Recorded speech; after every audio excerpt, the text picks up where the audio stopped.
Hello, hello, guys. We are gonna start soon. CT is just getting ready, and I'm just getting some water. But I hope everyone is well. We are just getting ready.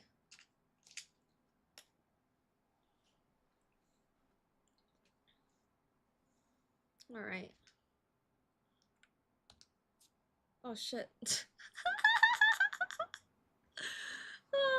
Hello, hello. CT is going to be coming soon. Don't worry, don't worry. Um, but hello, how is everyone else? How is everyone's weekend? It is Monday. How was everyone's Monday? What's everyone up to today? So let's just do a little roll call. Hi, Supreme King. Wait, no one? Oh, Supreme King got first. So, hi, Supreme King. Hi, Hello Chicken. Hello Chicken. Hi, Aver. Hi, Chow. Hi, Spidey. Hi, KBBQ. Jesus, always late? That's crazy. I feel like the first ever winter tournament prize card would be the most expensive. No? Maybe. Yeah. I mean, most likely those ones are going to be the most expensive. But it's just like how like do you guys have an idea on like how much it is and like what people would pay up to? I guess that's like another thing that we wanted to mention. And then also like sometimes because they're one of one cards, a lot of people don't even know what they look like. So things like that. It's not just about like, hey, that's the most expensive card. It's just also more of like, hey, like what other information can we get um about this? Capybara. Hi Tisco. Hi Domo. Is good. 26 cents. Are we doing this all over again? Hello, hello. Still recovering from getting home at like 4 a.m. 2 days in a row. That's crazy. That's crazy. Hello, everyone. All right. So, a few things that we actually have to mention. But I will wait for CT to get here in order for us to actually say that part. So we'll see. But Chow, why are you getting home at like 4 a.m. 2 days in a row when you have a full-time job and things to do? Um, 26 cent apparently. So we have 2 prismatic packs. We can just start with the prismatic pack. You know what? Let's just start with a prismatic since CT is still doing his own thing. We hang out too late at the shop. Understandable though, because we hung out till pretty late that time too. It's perfect hangout time. Oh my god, not when you have work the next day, Aver. All right. So, let's just start with the overhead. I've taken attendance now. I got to play hooky and focus in office. Oh, okay. Bye. Thank you for taking attendance. All right, which one do you want? 1, 2, 3, 4, 5. So yeah, like we actually on the weekend we were able to go to, well, actually my brother went on Friday and we went on Saturday to play some Gundam. Eric was playing One Piece the whole time. He did not even look at the Gundam cards. But oh, really? I'm gonna choose these two.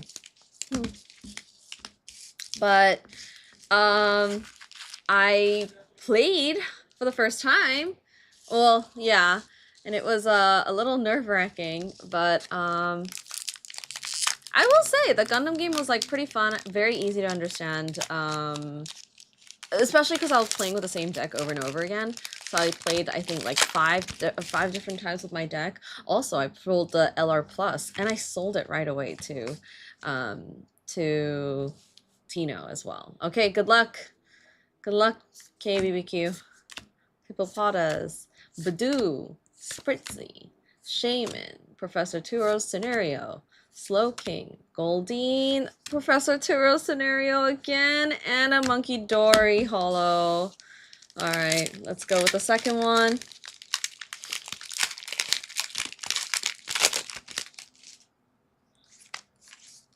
Alright, let's go.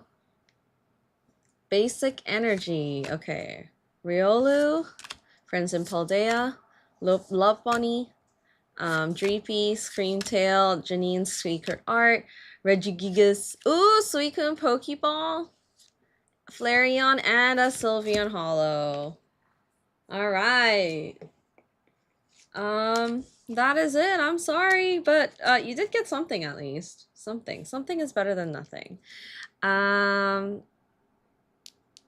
Oof. Oof. How are we feeling about this, BBQ?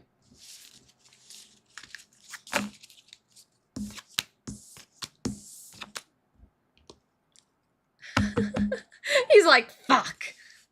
I didn't see anything. I saw the Suicune. Suicune Pokeball. Suicune Magic Ball. Oh, also everyone's orders have been shipped. Well, not everyone's, but most people's. Okay, BBQ, could you get Surge Bro to send his address to us, please? It would be great. That's crazy. Okay, BBQ, that's crazy. That's crazy. Well, you can pay again and get another reroll. His full name and his address, please. Okay, so let's see. We have sent for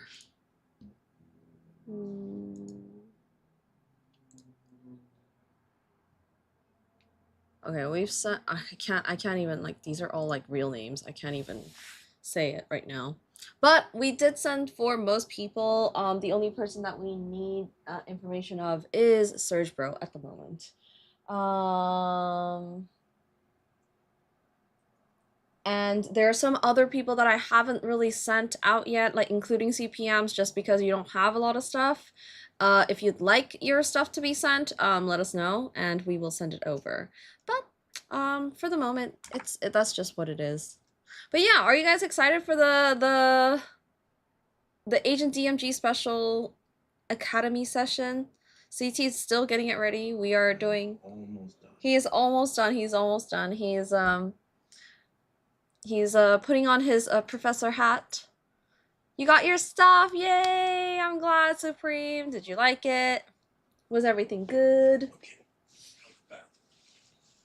We tried to ship it nice. Oh, Day Day's happy about her cards. Okay, I'm glad. I'm glad. You don't have any. Oh, I'm glad. I'm glad. Hey, as long as people are happy with their cards, that makes me happy too.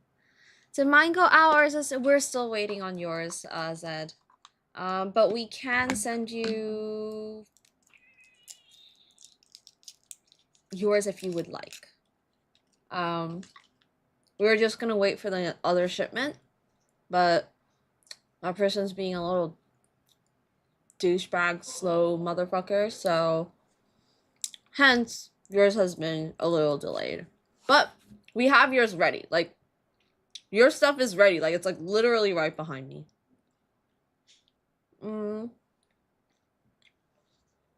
All right. Also, my back hurts so much. So if I like end stream early today, it's probably because of that reason, because my back hurts.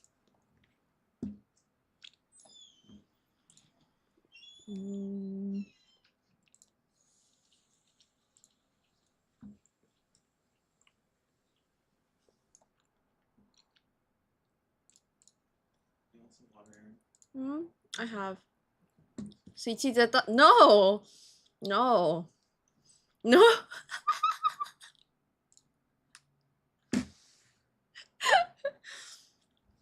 Something wrong with you, dude.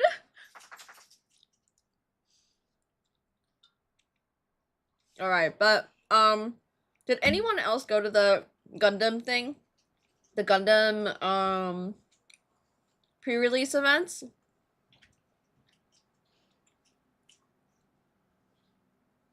And are we really ready for the first booster boxes to come out?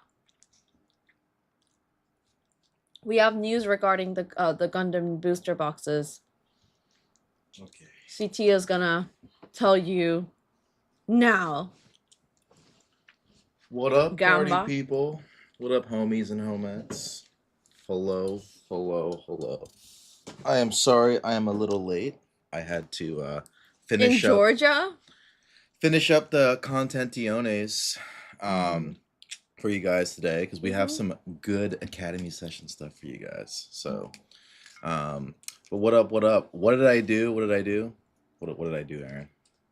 Oh, I said my back hurt, and he said, "Did CT do that?" Dude, you're a dog. Barbecue is a freaking dog, man. Oh my god. Okay. Crazy. Y'all need help, man. No, he needs help. He needs help. He needs help Specifically, Barbecue needs some serious help, guys.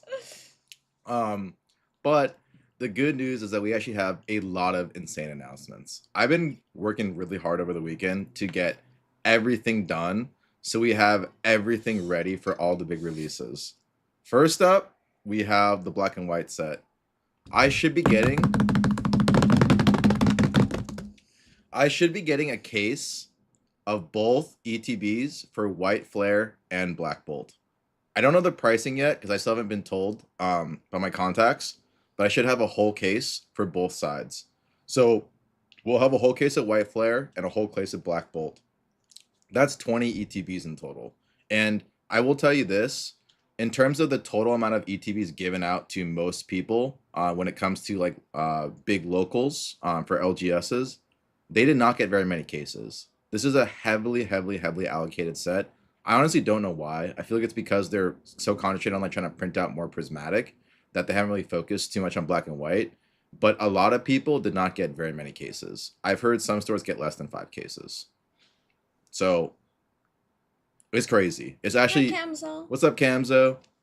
It's actually a very short printed set, at least for now. But we were able to secure a case of each. So our goal for this Friday is we're going to be talking to some of our friends and see who wants to be a guest appearance for the break. So we do have a PO box. Yes, we do. Yeah. So like the address we use when we ship to you guys, that is our PO box. So, and one of you guys just sent me something. What did you guys just send? Cha-ching. Oh, thank you, Serge bro. Thank you. We will be having a case of each, and so we will be able to hopefully secure a guest for that break. So I don't know who it's going to be yet. We got to kind of hit up our contacts today. What up, Bobby? Hello. And we're going to try to figure out who's going to be our guest for that break. And we're also going to be having, both a case worth of both Black Bolt and White Flare. So if you guys want to make some early reservations, you can let us know if you guys want to break it. Because we will have both Black Bolt and White Flare. So 10 of each. 10 of Black Bolt, 10 of White Flare. So if you have a preference in terms of which set you like more, please let us know ASAP. Because we will be having that ready for this Friday. And I'll probably make an announcement either on Tuesday or Wednesday. So that will be coming up. Secondly, it's per box. We're not going to do by the pack barbecue. So it's going to be for the whole ETB. So 9 packs. 9 packs per ETB. So it'll be the entire ETB. Hello, Bobby. Oh, why are you licking Bobby? Dude, he's always licking Bobby. They're doing some funny business in the Discord chat, But we will be having that for sure this coming Friday, which is gonna be really awesome. Also, I am working because so many. I look everyone, dude. You nasty motherfucker. Oh, they're all looking at each other. The whole chat's looking at each other. Ava and Tesco are making out. Ugh. The other announcement is that so many of you guys have asked for you need help. Hi, cool bro. What up, okay, cool BBQ, don't act like you wouldn't do that. That's exactly the type of shit you would do. Let's not lie. God, our whole chat is just licking the camera now. Our other announcement is that so many of you guys have asked for Uma Musume. Hey! Okay, Aaron is she chewing on? Aaron is like screaming at her doggo. I don't know what's going on. What is that? What is it? What is it? The spoon? Ugh. Ugh. Speaking of licking, she's chewing on a spoon. Ooh. The Chipotle spoon. Ooh. Ooh. Because Okay. you guys have asked for this set one way too many times, I will say this. I expect greatness from you guys. If you guys literally are going to ask for the set and we're going to get it, you better deliver. I hope you guys go in. But anyways, the moral of the story is that we are going to be bringing Uma Musume. So I will be looking to get a case very shortly. But because the hit rates are so high in the set and the value of the SPs are so low, we have a different way of playing this game. We are going to basically get Uma Musume, and we are essentially, and I'll give you guys the big idea, we are going to bet which SP gets pulled in each box. And in this set, guys, it is one SP per every other box. So the way it's going to work is similar to the horse derby racing. We're going to see who is the absolute best at predicting which SPs gets pulled, and the winner of the entire pile gets the money for that bet. So it's basically like horse race betting via SPs essentially. So it's gonna be a really fun way of basically playing the Uma Musume game, aka like ripping, but with a little bit better stakes here. Wait, but we're playing the game too, right? Yeah, we are gonna be playing the game too. So you guys can bet like $5, $10, whatever, and the GG GG wallet. How do you spell that? Uma Musume. All right. So UMAMUSUME. This will be a way more fun and interactive way of playing Uma Musume, and we're going to be breaking that box inside the Uma Musume category. So there's going to be a lot of Uma Musume degenerates probably converting over and watching this. Well, we hope. Hopefully. That's what we're hoping. That is our if goal. If we are going to conform to the Uma Musume gods, then we might as well try to get everyone. Yeah. You like that idea, potato salad? Hell yeah. So but we are trying to make this a more fun way of opening. So you don't have to technically open the boxes. We'll be opening up the boxes, and you guys bet on which SP/horse gets pulled. It's like it's basically betting on the winning horse essentially. New banner day on the 22nd. Wait, let's see when. What's the 22nd? Let's see. Oh, that's like a couple days before I head out. Yeah, I don't think that would work out. No, we could do it. No, because we were thinking of doing that on when you're gone. Oh, we could also do it that day, and then just figure out content for another day. Then I have to think about more content. That's okay. This was literally one of the things that I was thinking about. Okay, we'll figure it out. Either way, Uma Musume will be coming sometime next week, most likely.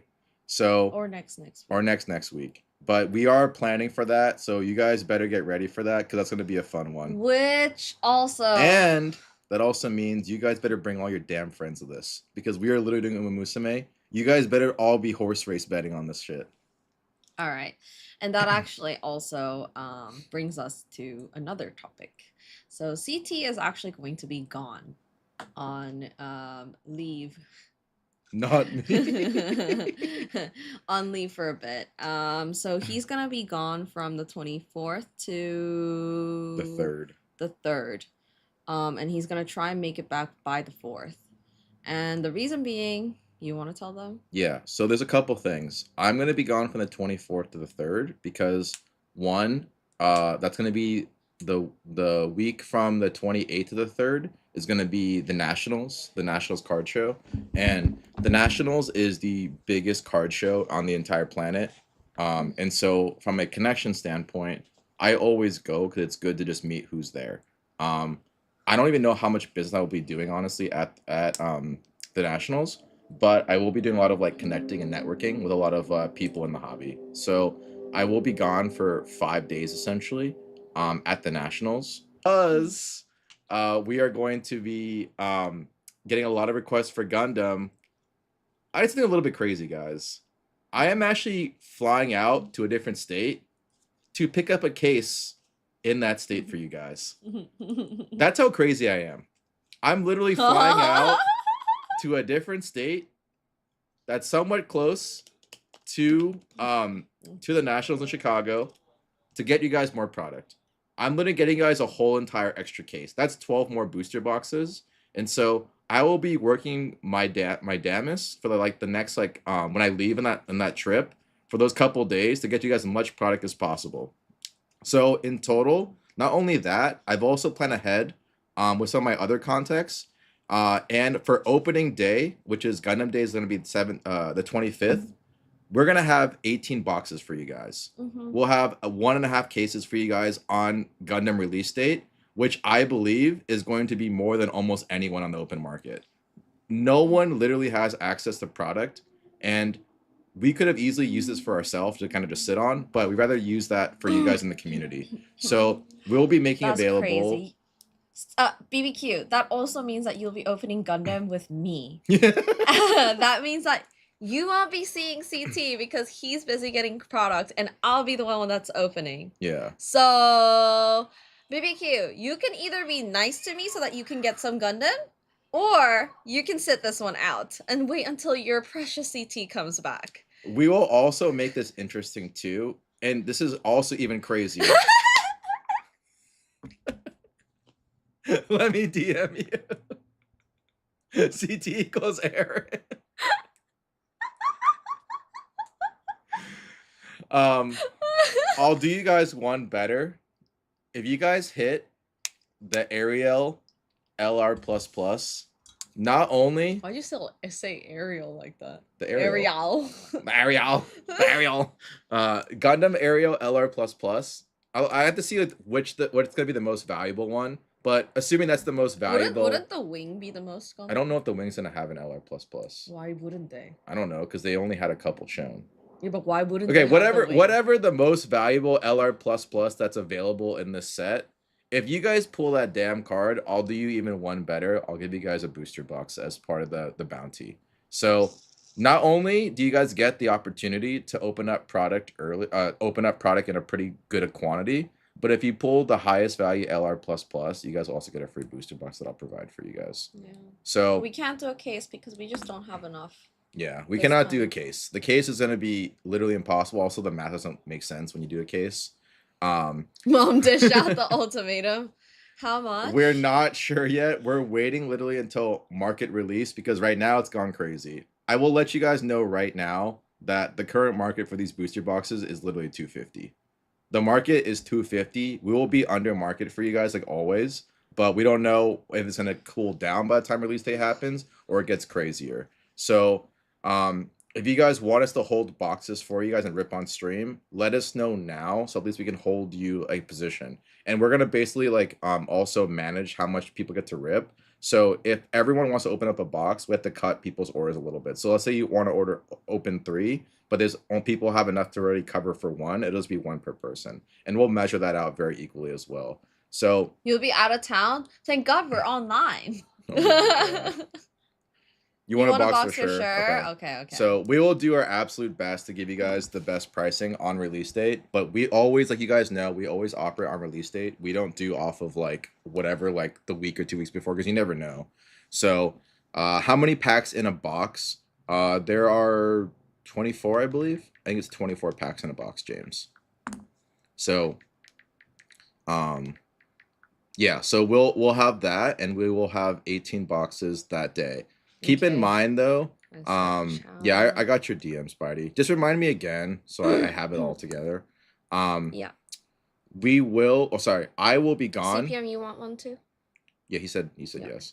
I will be gone that release week, unfortunately, because I'll be actually in the other state picking up extra product for you guys. So going back to that, when I come back from the trip, I will actually have more product for you guys. So that first wave of product that you guys are getting is a really solid amount, but I will also have more that will spiral into that in the following weeks. So it'll kind of be like how we did Final Fantasy. Yes. Where it'll kind of just trickle in from time to time. Yeah.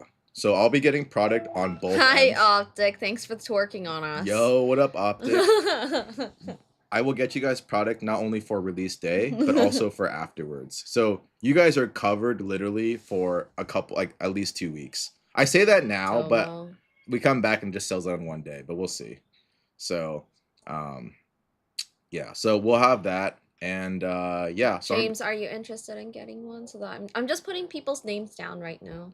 so interesting fact, Cold Brew, is that So the first one we are going to allow only one per person for now, and then the second round will be like, yeah, yeah, you guys can open up in more in the second order. round. But like for the first round, we'll keep it at one for now. And if we have spots open, we'll go by basically whoever asked DM'd us first. Oh, tell cool bro why. I was just gonna get to that. So Cool Brew, the reason why I can't ship it out is what I didn't know with this Gundam release, and I'll tell you guys kind of how this Gundam release is working. Gundam basically has already allocated 100% of their entire inventory. And what does exactly 100% allocation mean? It means that Gundam, the heads of Gundam, have already chosen all the shops across the globe who's getting product. There is no reserve product. Whatever is going out to these stores is 100% of the allocation. So, what that means is that there is not that much product out there in the open wild.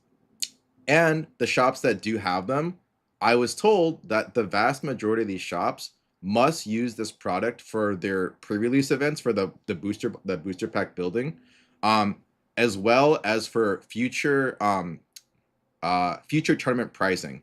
So even the absolute top stores that get the most product, and I've heard the highest I've heard of any store in terms of total amount of cases getting for their entire store. This is one of the biggest stores in the country, by the way, was 8 cases. That is the highest I've heard. The average is like way less than that. I've heard the average is around 2 to 3 cases, which is not that many. And on top of that too, it is going to be extremely difficult to get product because a lot of the booster boxes that are going to be quote unquote sold is going to be used for the pre-release events as well as for pricing for tournament play as well to kind of boost the tournament scene for Gundam. So to actually buy a box for collection purposes is not very easy unless you buy it on the secondary market.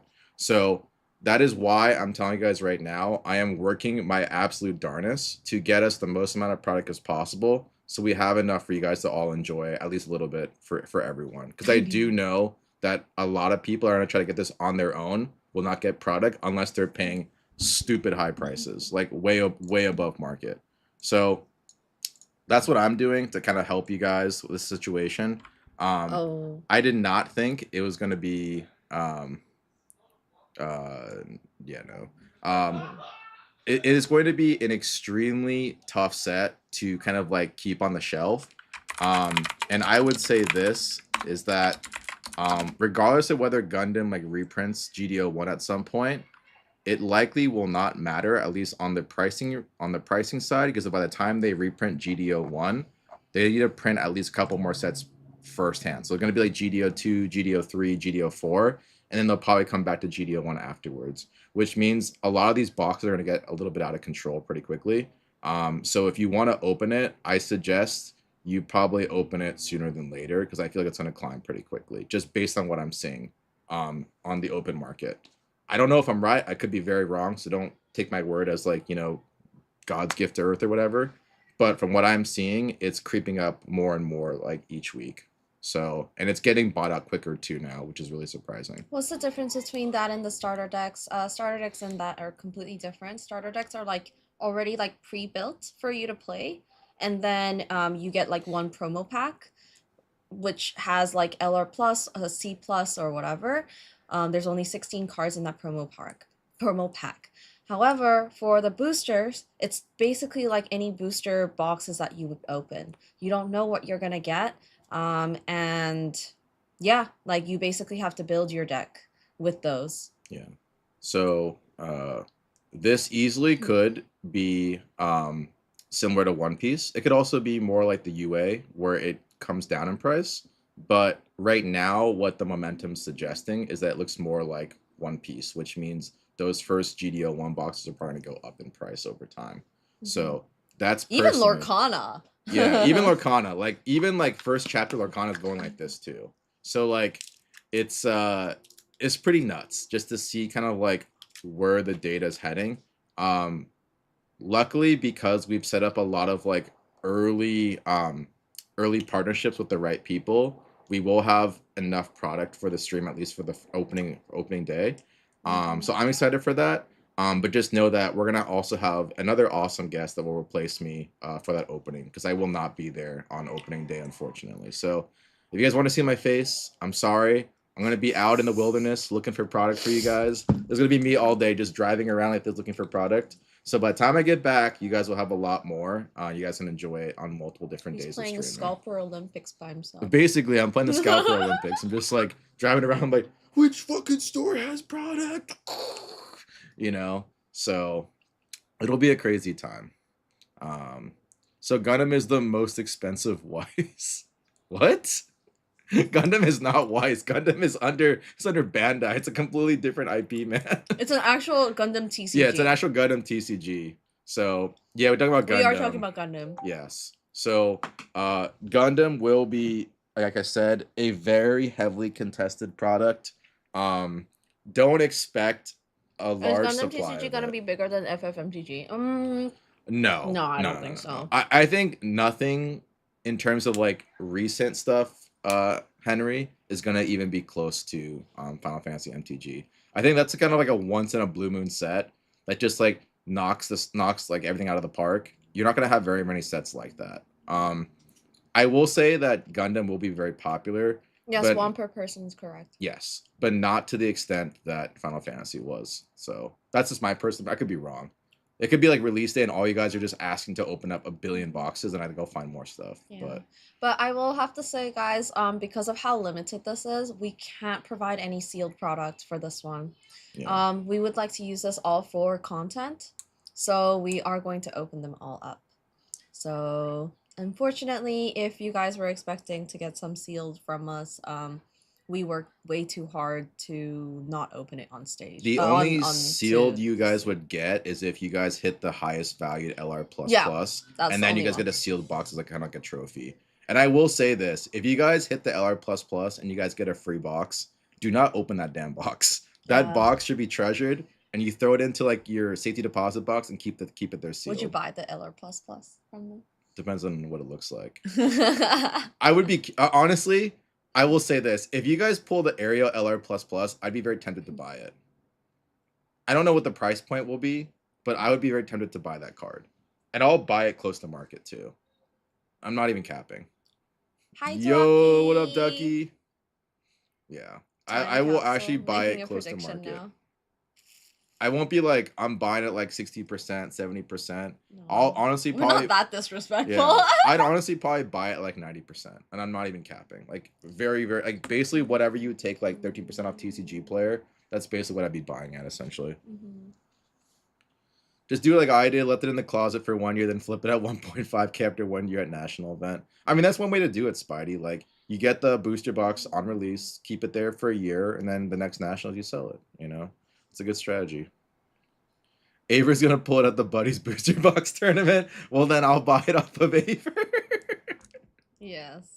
Yeah. I do like the artwork for the Aerial Gundam, though. From what I saw, the Aerial looks really pretty. I didn't really care for the RX-78 LR++. It looked kind of like mid to me. But the Aerial work looked really nice. Aerial artwork looked really nice. Mm-hmm. Gundam Aerial Beta Alt sold for 3.1K this past weekend. We'll see how long that lasts. I will say this. If you guys are looking to buy something sealed, you can always obviously buy a booster box on secondary market. But what I recommend you guys to do, if you guys are looking to add a position, is I would look into the beta boxes, the sealed beta boxes. To me, if Gundam goes and does really, really well, that is a really great piece to have. I think a sealed beta box can do wonders. And it hasn't really moved too much, honestly. I shouldn't honestly be saying this because I bet you I'll start moving soon. But a sealed Gundam beta box, if you guys can get one at a good price, I feel like is actually a pretty good position to have. If you believe in Gundam as a whole. If you don't believe in Gundam, then fuck it. You don't need to buy it, right? If you think it's going to go to 0, then don't buy it.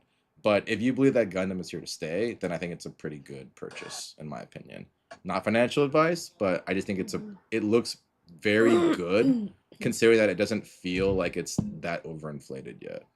So that's my personal take on it. So again, a lot of announcements. We have Black Bolt and White Flare coming out literally this week. So that's going to be really, really fun. The following week, we're going to have the Gundam release. I also forgot there's Full Metal Alchemist, so I might get some Full Metal Alchemist 2 for you guys. I'm not sure how much I can get, but if I can get you guys a case, maybe a case of Full Metal Alchemist would be pretty fun. I know someone in our chat's a big fan of Full Metal Alchemist. Oh, Buoyant. Buoyant's a huge fan of Full Metal Alchemist, but we'll try to get a little bit of that too.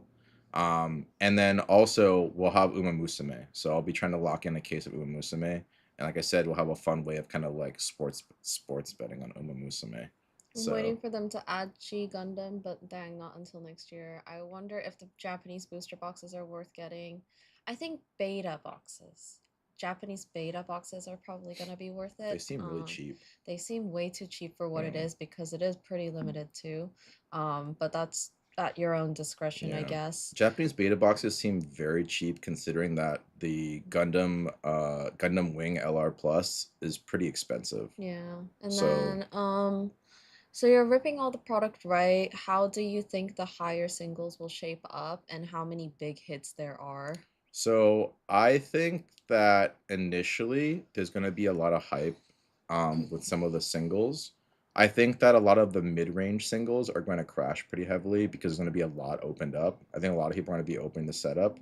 Um, but I do think that the higher value singles, the ones that are really popular, I think might do something kind of gross. We don't know yet, but I personally think I'll do some pretty gross numbers. And we'll see what happens kind of like in the coming months.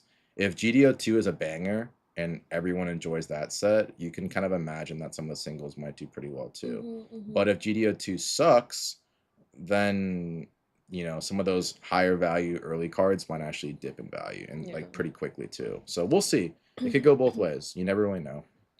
How did you like the starter decks event? I really liked I it. thought it was cool. I had a Yeah. lot of fun. I played 3 games in total in the with like the starter deck, and I won one, but I was supposed to win two, but then I was too slow because I didn't really understand the game back then. But I would have won. And the guy actually felt really bad for me because he was like, "Oh, you just needed like literally like 2 more minutes and you would have annihilated me," which I would have. But honestly, it was really fun, very easy to understand after a while. And then we started playing like together like as four, and that was really fun Yeah, the 4 too. was really fun. Yeah. CT was really bad. Yeah, I'm not good at Gundam, but I'll get better. I don't know how you're so bad though, because you literally played for like 3 games before that too. So I don't understand how you didn't understand the game the whole time. I don't know because I Yeah, understand. the free for all The one. thing is that I was playing the game the wrong way. So when I was getting the shields, when the shields die, the guy told me in the first game that you put the shields in your hand. What the fuck? So then I was thinking that you just put your shields in your hand the whole time.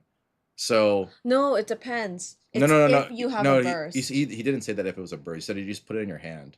He said if it's a burst, you have to play it. That's what he told me. So that's why I was like so confused. Who did you play with? I have no clue. What the fuck? I was just like, okay. So like I was just like amateur hour over there, right? And then I also didn't know that when you mulligan, you can shuffle your deck. I was told you couldn't. I was told that when you mulligan, you can only You have to put it at the bottom Yeah. and then you get from the top, right? That's what I thought too. No, but you can shuffle your deck after you mulligan. Oh, are you fucking serious? Yeah, which I didn't know. Too. So I should have done that too, because the one time when I mulliganed, I was like, oh fuck yeah, I mulliganed. I get the next hand. You have to shuffle knock. You have to. Oh, are you serious? No one told me this. I mulliganed once, and then I think Lena and I were both like, haha, we both mulliganed and we did not shuffle. Yeah. Oh shit. So what? I was playing the game wrong the entire time. And so like so I'm just like, why isn't this like not? Oh, you draw the 5 and then you shuffle. Oh shit. Yeah. No, we didn't know. We didn't cheat. We just genuinely did not know. That's what we were told. I literally asked like, what are the rules? And he's like, that's how you play the game. Wait, if you play a base, you usually put a shield to your hand. Yeah, if you play a shield. But then if you lose a shield, if someone hits your shield and you have a burst, then you can either play it or you can just you can keep it in your hand, depending on what it says. But if it doesn't have burst, it goes into your trash. Yep. But this guy was putting it into his I hand was the putting whole it to my hand time. the entire time. And also, what Gundam did you rip a few days ago? We ripped The beta box, beta box. which is not the GDO First, one. just yeah, it depends on the effect. Yeah. Yeah, so literally I was playing the game wrong the whole time. I'm like, this doesn't feel right, but I don't know. That's Yeah. what they told me. And so like I was so confused and I just didn't understand. Like I also didn't know either like which box was the attack and which box was the health. So sometimes when I swung, I think the guy I played against who didn't really know either. And so I would swing and be like, that doesn't feel right. But I guess like my characters are just dying all the time. So like I don't know. He hustled you. I don't know. I felt like he did, but like he also didn't know how to play the game either. So like it's very clear that both of us are just a bunch of idiots trying to play this game. But I just didn't care. So I was just like, oh, I lose, like whatever, you know. He got hustled, guys. Yeah. The first guy taught me well. The first guy taught me well too, but the only thing he missed out, I think one thing he missed out on. But yeah, there was like but he was really nice. Someone cheated my friend, bro. I scammed myself in the game. Second guy taught me more, and I still won. Yeah, I was like just so confused the whole time. So I was just like, whatever. You know, I did it at the end with the third game. I kind of understood how to play the game finally. But that was didn't make any sense because like Mulligan, Mulligan wouldn't make sense because I was like, oh, I had some like okay cards, but I knew what my cards were, but it wasn't good enough. So I was like, oh, I'm gonna Mulligan. So I put it to the bottom, and then I was like, okay, but now all of my good cards are in the bottom. Well, shit, I'm fucked. But if I had shuffled, all my good cards wouldn't have been in the bottom. Yeah. So I was just like, whatever. Like I ended up like losing because I didn't know how to play the game. Like, okay, like you live and learn, right? But that's okay. I got an L. I will say though, my starter deck seems pretty good though. Like you can keep on healing and shit. But I didn't know how to get the healing to work. But it seemed busted. Like it felt like it could be busted. I just didn't know how to properly. For the pairing results. And it's like it was bad too because in my first game, I literally didn't draw a single pilot. The entire deck, not a single time did I draw a single pilot. So I could never use the link effect and attack on the first turn. I always just got completely cucked every single time. So guys, and then after like when we were playing the free for all for 4 people, CT was linking the most weirdest shit, man. Like he was linking and it was like I think I was happy to link because like that was the first time I ever had to link an actual Gundam unit. I was like, fuck yeah, guys, I'm linking a unit finally. Like, let's go. But he didn't know how to do it. So like at the bottom of the card, it says like what in order to link, like a successful link would be like, hey, you have Kira or whatever. You have Kira Yamato. Yeah, Kira Yamato on the bottom of like the Gundam card, and then on the pilot card it'll say Kira Yamato, right? So that's a successful link, and you can literally play right away, like on that as soon as you put that card down. However, this guy was literally linking the most randomest shit with each other, and he had the card to link with the Kira Yamato, like Kira Yamato and like all that shit. Like he could have linked, but he chose not to because he didn't know how to link the card. I didn't know. I just saw a pilot for the first time in a Gundam, and I was like, oh hell yeah, put it in the cockpit. Like, they weren't even the same colors. Like it's like if you just matched the colors, you would have gotten the link. You know, it is what it is. With correct link can an instant attack instead of waiting next turn. Yep. So when are you gonna try the horse girl game then? We're actually gonna try next week. Yeah. We're getting a case. We're playing it together. So we're doing a thing where we play the game, and we also do some like Weiss Schwartz as well. Yeah. We're gonna try and incorporate the two. Both. Our goal is to get as many Uma Musume degens into our stream so they rip other product.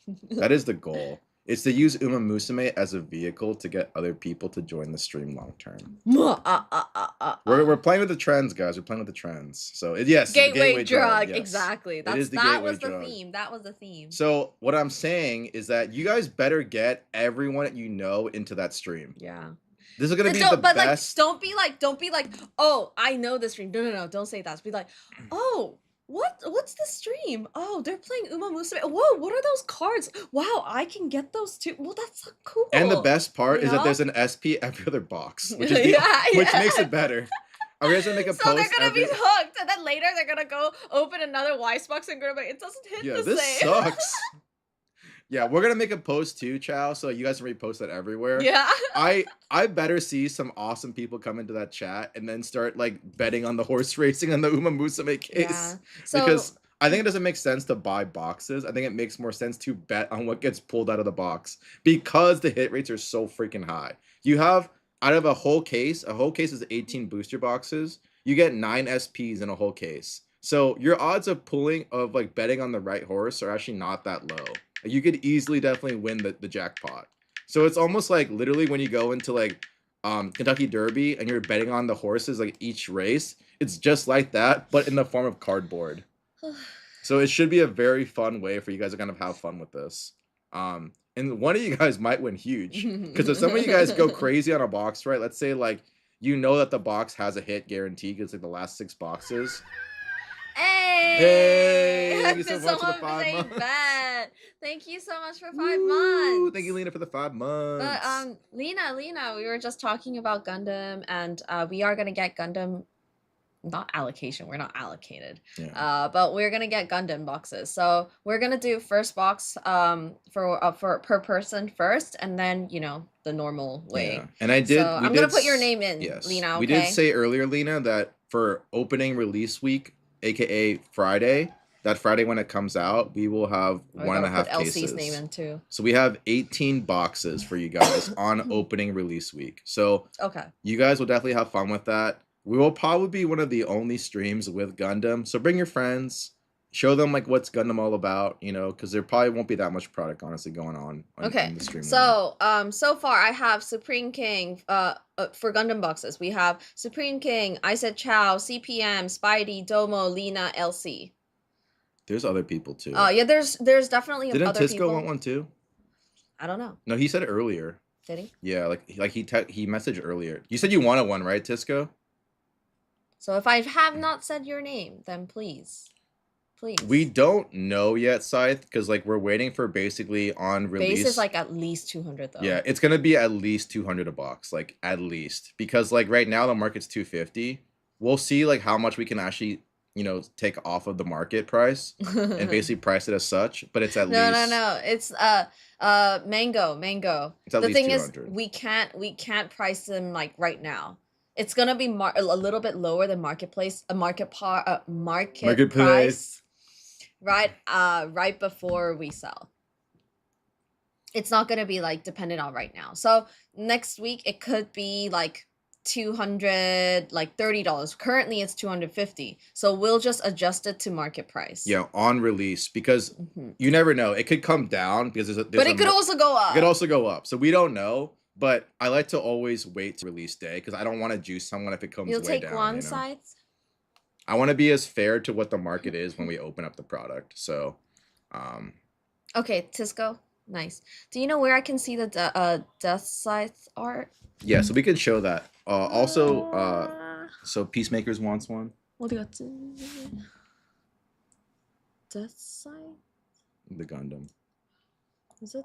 That one right this there. one? Yeah, that one's sick as fuck.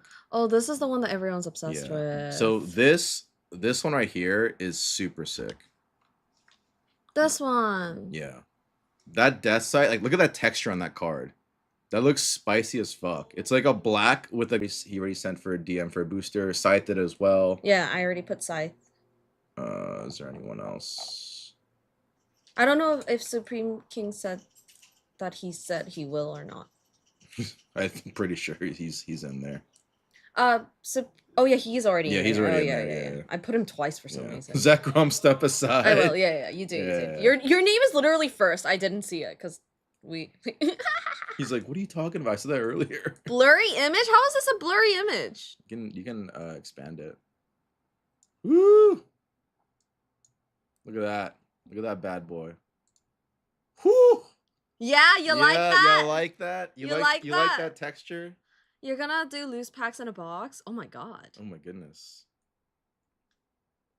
I heard he got heavy bags that can only go further into the abyss. What do you mean $1? That's crazy.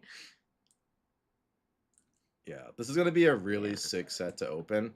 I don't know hit rates, so we're probably gonna be one of the first people to find out what the hit rates are, to be honest. So on stream, because we have a full Let's make case. sure that we write that all down. Yeah. Because we're gonna have access to a full case, guys. We'll have better understanding of how like the seating works, if there even is seating. Ooh, also this one. What kind of like rarities to another expect one. per case. I don't know. Who's this? This is a guy from Wing Gundam. Who the fuck is it? He's one of the pilots of the Death Scythe. Yeah, that one. Yes. So yeah, I put the Gundam card game community. So if you guys join our Discord, these pings will happen. It's sometimes it's like really fucking annoying, but sometimes you get really good shit like this. So Black Label. Oh my god, James. So please, if you want, please join our Discord. Yeah. What are the? Oh my god, what is happening? Oh, what is this? The Big Zom. Honestly, the best things about these cards are the textures. Yeah. Like the textures on these Gundam cards are so beautiful. I will say Gundam texture really slaps. Of all the games now that I've seen. Wow, that's coming from Chow. I've never heard Chow say that.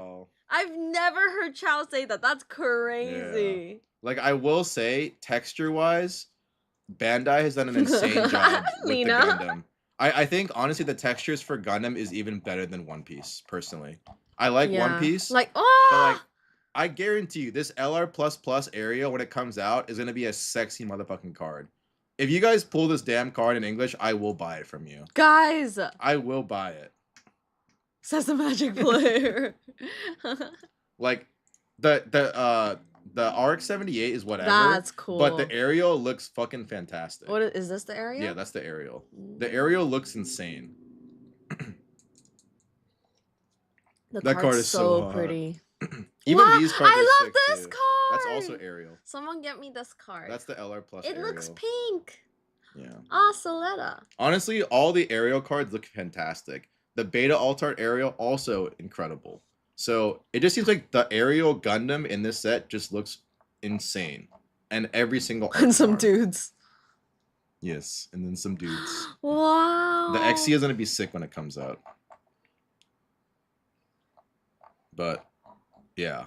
Dude, I hate this card. This card's so ugly. But it's the card that fucking recovers 3 HP. Which is pretty damn good. It's so annoying. It's pretty damn good. I got played with this card with someone and I was so mad. Was it you, Lena? I think you played this card. I was so fucking pissed. Or it was Ava or something. Someone played this card and I was like, fuck you. I was like, there's just no way this is happening right now. Yeah. You hated my deck. Yeah. Literally wouldn't die. Yeah, like so basically, Aver and I were playing the game, and Aver had a lot of units, and I had enough units, and I have a lot of attack on my deck. So my mind was like, okay, if I can get rid of his units because I won't die if I hit his units, or I'll suicide like with like a few. My strongest unit will still survive, so I can do more damage in the future. But this guy, man, he just kept fucking going. He had more in his cards, and my hand was empty after a while. And I was like, what the fuck? I was like, how the fuck do you have so many units? How the fuck do you have so many units? And like, I had blockers, I had everything, and I just like did not fucking understand how that happened. So yeah, my initial plan did not work, so I lost. Yeah. That's how Aaron lost, basically. Yeah. But I think it was a pretty good plan. My plan was to get rid of all of his units because I had more units and my units were stronger, but backfired because he had even more units and I had committed suicide a few, like Aaron misplayed. two of my units. But I had nothing else to play. It's okay, Aaron misplayed. It was all or nothing. I didn't even get to play. I literally just played garbage. So thankfully he actually didn't play any white bases. He didn't play any white bases like when I was playing with him. But I think had he played a white base, I would have fucking lost it. Yeah. So there's a lot of really crazy things coming out very soon. So Gundam being probably the biggest one right now. But again, we still have Full Metal Alchemist, so we can get that. If you guys don't want that either, we can also skip Full Metal Alchemist. If you guys want it, I will say the artwork for Full Metal Alchemist looks bloody insane too. Like, I don't know what it is, just like this month has so much heat. Like, the Full Metal Alchemist artwork looks so fucking good. So if you guys don't want it though, we can also skip the set. If you guys don't want Union Arena. But I will say if you're gonna get a Union Arena set, it's gonna be this one. This one looks badass as fuck. So you also have that. And then in August should actually be kind of a nice little like digestible month. There isn't too many crazy releases coming out. I think the only release coming out in August is, let me double check. August we have, let's see. August we have the only set we have is Kaiju 8 in the beginning of the month, where you can pull the AGR Kefka and the girl Kafka.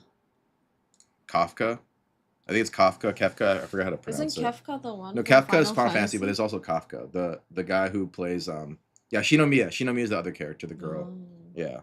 And then there's Lena's also, like, I only want Gundam. yeah, the little blonde girl.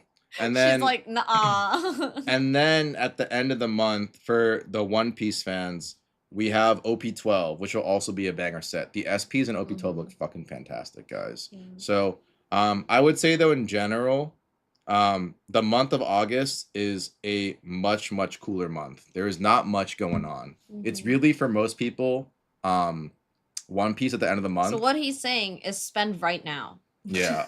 Well, what I'm saying is that this month is a banger month. So if you're gonna spend money this month, because next month you can save next month. You can save next month. You can save next month. You gotta spend this month. Yeah. Next month you guys will be pretty much chilling. Man. June and July. Jungle and July. Hey, he's playing too much League of Legends right now. Yeah. So this July, there's a lot of bangers.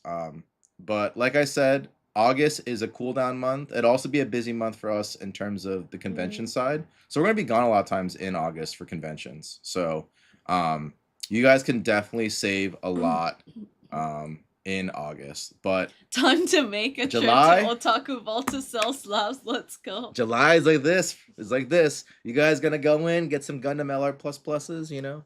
Yes, so, get it for us. Yeah. I feel like there's gonna be like one LR per case. I don't think so. I feel it's gonna be like a manga. It's like 1 per 3 cases. Oh, okay, that's true. Yeah. That's true. So, but yes, we will do our best to get. I'm quitting ADC. I'm gonna full send jungle now. I would never want Spidey as a jungler in my fucking game, dude. No awareness. Dude, that's just no. Anyways, end of the month. Be ready. Uma Musume, be ready to bet, guys. Be ready to bet. You can't play MF in the jungle.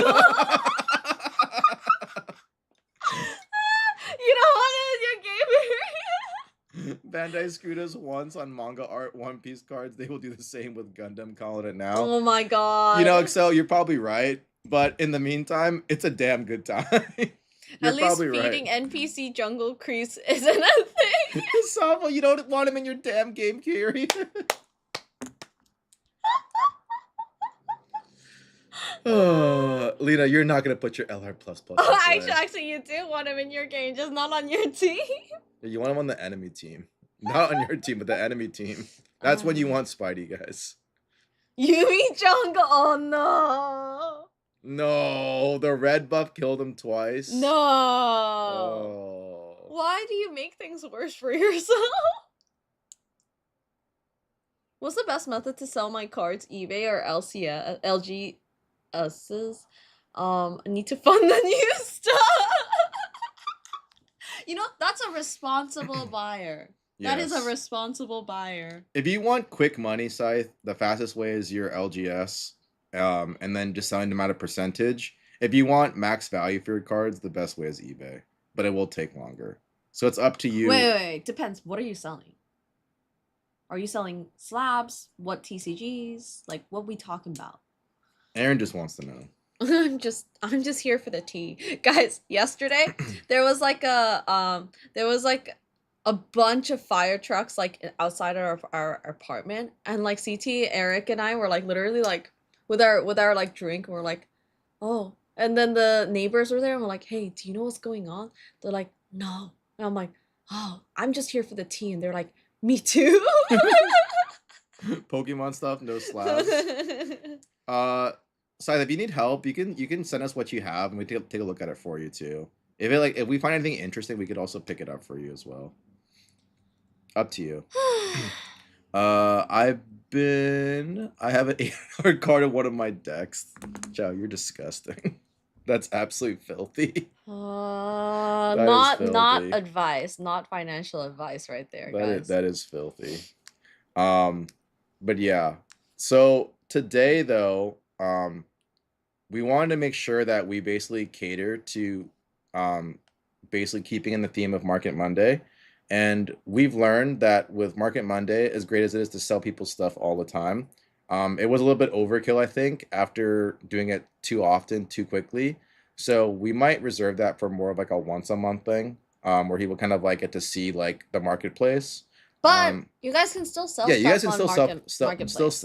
sell stuff there. So if you guys The want to whole move, reason why we had the Marketplace Monday was to kind of show that you guys can use Marketplace. to like move it, like move your Yeah. stuff. And some of you guys have been very successful with it. So keep posting in the Joshua. yeah, Joshua. So if you guys want, you could always post in there. But we've learned by talking to a lot of you guys one-on-one, asking chat as well, that one of the things that you guys really enjoyed apparently is actually kind of more of like the educational side of the hobby, because a lot of people focus a lot on like the ripping and kind of like, the more like just spontaneous things. But we got a lot of feedback that it would be nice to kind of learn some things as well. And so I figured that one of the hardest things to actually learn on the TCG side is actually for people who are getting into Weiss. They don't know what is valuable and what isn't valuable.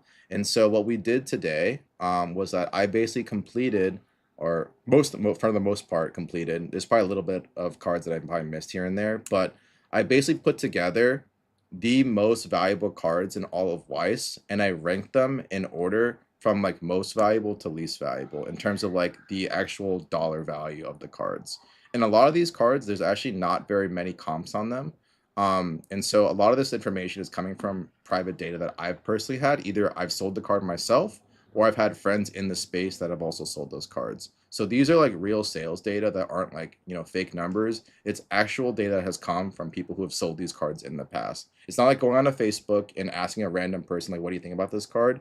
These are actual sales that have happened for these cards, and it's based off the raw price as well. I don't want to factor in like black labels, BGS 10s, and everything in between, because like that kind of gets like a little bit too stretched. But we want to give you guys at least a good platform and foundation, so you know what to look for if someone ever wants to sell a collection. And let's say like you don't really know like what's valuable, but let's say someone says, I'll give you like $500 for the whole collection, and you find out one of the cards like $500 in value, the whole rest of the collection is basically free. So that kind of knowledge is really powerful, and so we're gonna try to give you Are you guys saying that. you should scam people? No, I'm saying if people are just desperate and want to sell things and don't know the value of their cards, you could just buy it off them if they have a number, You're right? scamming them. You're not scamming them. They're actively giving you a number, Aaron, for you to buy from. Jesus Christ. Oh God. I need knowledge. Knowledge is power. That's great. So much unknown data in the Weiss world. This will help a lot of people. Yeah. So the good part about this two potato salad is that right now I create a Google Doc that basically covers all the values of the cards, so we can go over them on stream. But Aaron and I are also working on a PowerPoint that's more You visual. say yes. So you guys can actually see the card picture with the values of all the cards, and you guys can have that forever. So all this information will be free from me, and like my knowledge that I learned kind of in COVID in 2021/2020. And then now I'm just passing it on to you guys. So you guys forever have this. Obviously the data and pricing will change over time, obviously, but at least you guys will have a solid basis of like what to look for, what not to look for, essentially. So without further ado, let me get the Grail cheat sheet out. Do we also have the link for this? Let's see. Do I just grab this link, Aaron? This one right here? Mm-hmm. Okay. So, do Weiss prototype cards exist? Oh, that's a great question. That's a great question, number 32. They probably do. I have never seen one before. I don't think any high-end collector has, but if I had to guess, they probably do. I just have never seen it. And that's saying a lot because I've seen almost everything in this hobby, at least on the Weiss side. And so the two things I've never seen on Weiss actually are uncut sheets and prototype cards. The moment I get to see that would be pretty crazy. But I have not seen prototypes or uncut sheets. I have a feeling that uncut sheets in Weiss would actually go for a lot of money Oh, imagine a because Mai I've Sakushi one. never seen an uncut sheet. Like, imagine a TD Mai, a trial deck Mai uncut sheet. Just throw out a number, dude. Like, honestly, that would be the most insane thing. But let me copy and paste this. So can you guys also pin this as well? This is the link actually to the cheat sheet, so you guys can follow along. At least $10 probably. I mean, I would say so. We were also trying to make a PowerPoint, but then it's really hard to come to find these images in time, so Yeah. we didn't have the time to. And you guys are more than welcome to also like We share can go this. look at it together though. Yeah, you guys are also more than welcome to share this with your friends. The whole point of what we do is to basically, you know, essentially stop the gatekeeping in the hobby and kind of open it up so people can actually learn and understand what's going on. And so you could use that sheet however you want. You know, tell your friends, use it as like a basis for yourself. It's not going to be 100% accurate all the time, right? But at least it gives you a pretty healthy range of sort of what to expect for like what are the best cards and whatnot. So let me share this actually with you guys so you guys can see it on the browser. And if you guys can pin the Google Doc, that would be great. If any mods are in the chat, that would be nice to pin that. But essentially, we're gonna put this into a Mod check. into a PowerPoint. But first and foremost, Thank you. thank you. Wait, did we not mod Sobble? I thought we did. Did we mod Sobble? Sobble. Oh shit.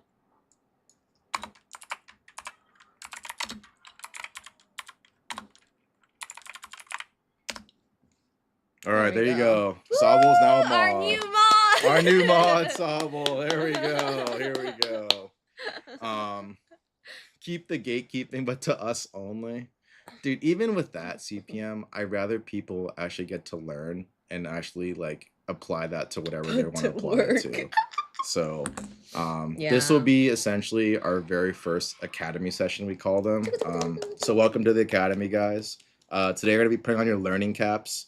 You guys don't hate the gate, hate the keeper.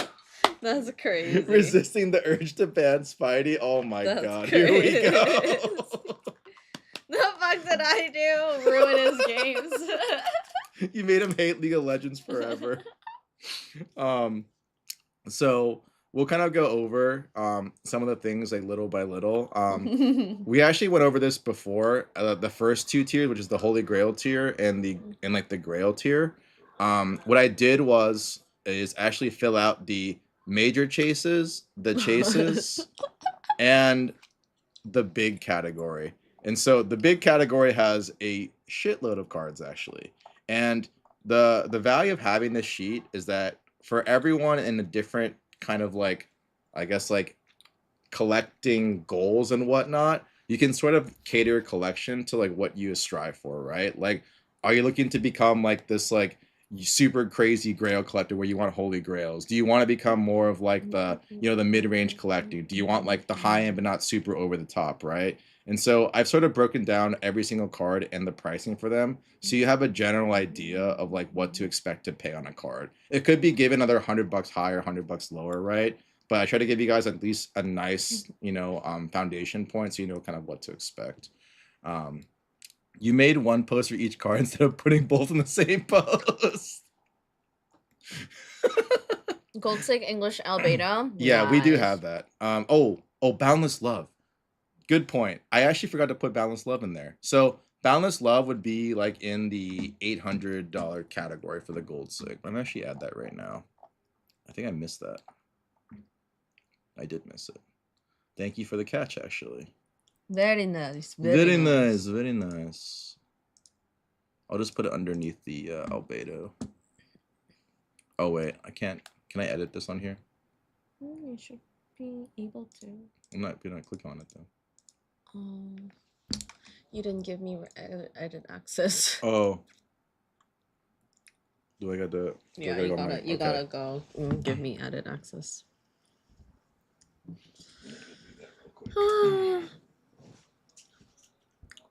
Yes, Sobble is mod. That was my probably biggest piece. A CT is doing his best not to say tax bracket. My Grail is not even in the same tax bracket as the big hit. Yeah. Honestly, guys, I'm gonna learn a lot here too. But personally, I'm more of a visual learner, so this does nothing to me. I need to see the images of the actual cards. Okay. You have access now? Yeah. I'm just gonna go back and flip it. Let me add Boundless Love real quick. Hi, Grace. Boundless Love.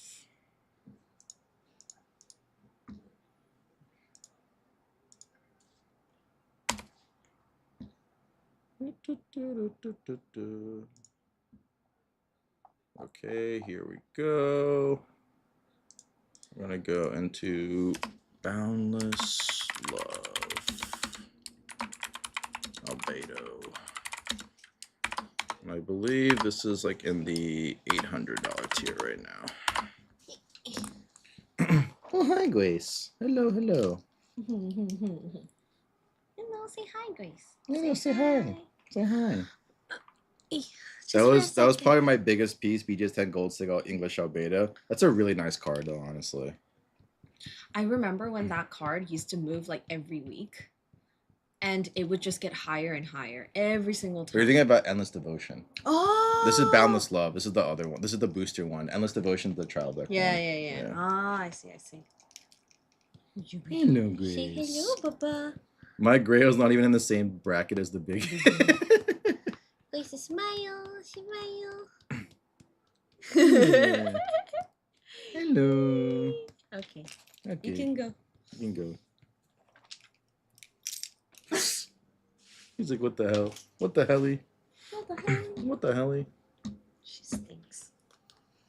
A friend of mine has a raw SP Yami and he can't get reasonable offers. It's like crazy because the Yami like has sold for how like come the shop really, isn't really working? high. Hi, Neo. What up, Neoshin? They've sold for really, really high numbers. So if he can't get high offers, he's probably talking to the wrong people, most likely. But if he needs help, just like let me know and I'll try to help you guys out. But I will kind of go over this really quickly, at least the Holy Grail tiers, because we did this last time, so we'll go through this pretty quickly. But the Holy Grail tier, there's actually not that very many in Holy Grail and Grail category. You have 1, 2, 3, 4, 5, 6, 7, 8, 9, 10, 11, 12 in the Holy Grail category. And Holy Grail basically just kind of like encompasses cards that are like the $10,000 plus category. I don't expect like 99.99% of collectors to ever enter that space. This is actually a very like niche space that some people want to get into if they're like big collectors and they get into it.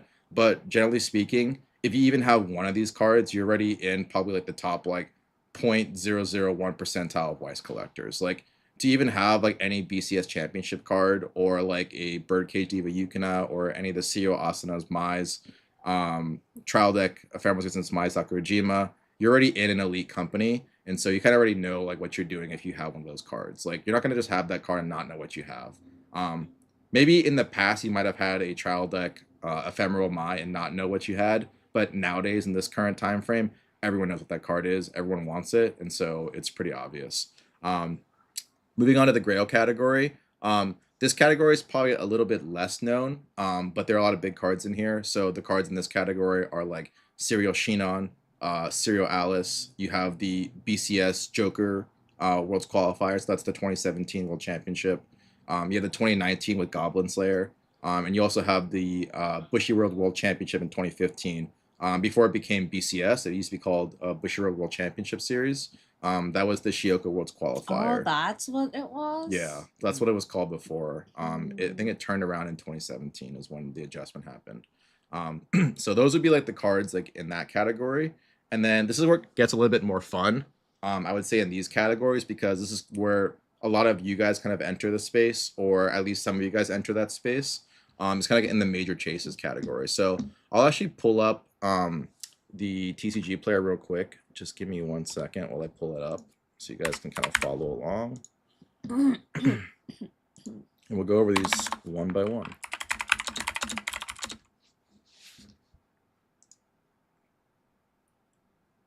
So we're gonna go to. Do you want to start copying and pasting it into the presentation while we do it?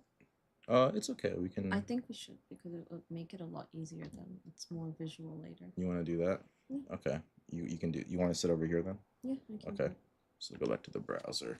So the first one is the Trial Deck Light of Love Ram SP. So if you guys know, it's actually this card.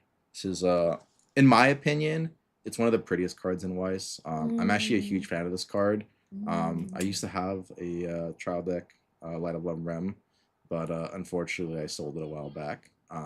But you know, I used it for good purposes to kind of jumpstart a business. So I cannot complain, but this card is definitely one of like the most aesthetic cards in the entire game. I feel And like it's original art, yes, right? and it's like, well, I don't know if it's original. I think they actually borrowed it from one of the major scenes. But the foiling on this card looks freaking insane. Like it's such a beautiful card.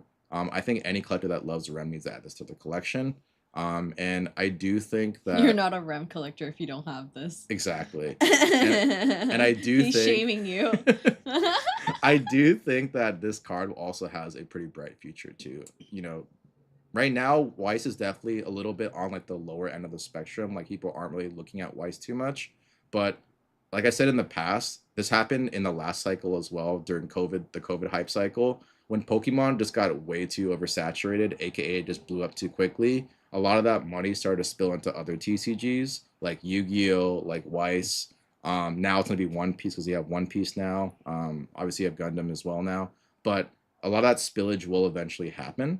And I so already feel it. I already personally. feel it. I don't know if you guys feel it, but personally for me, like just looking through my stories alone, a lot of people have been starting to talk about Weiss. Yeah. I don't know, like tell us like if you also feel this as well. You may not see it in like Discord forums, or you may not see it like in Facebook groups, but behind like closed doors, there's some pretty big players that are making purchases right now in this space. And so they're not really disclosing what they're buying. But from what I've been told and from what I've seen, there's been some accumulation of some of like the bigger cards for sure. It's definitely very interesting to see that a lot of them come from the Pokemon space supposed to too. hear about Weiss since I'm not a play chasing what I want. There's nothing wrong with that. It's just like I was really surprised because I've been seeing so many people Like that are, sharing on like, their stories that yeah. they picked up so and so card. So I was like, oh, people are getting interested Yeah. in this again. You had some pretty notable names in Pokemon also jump into Weiss recently. So it's very interesting.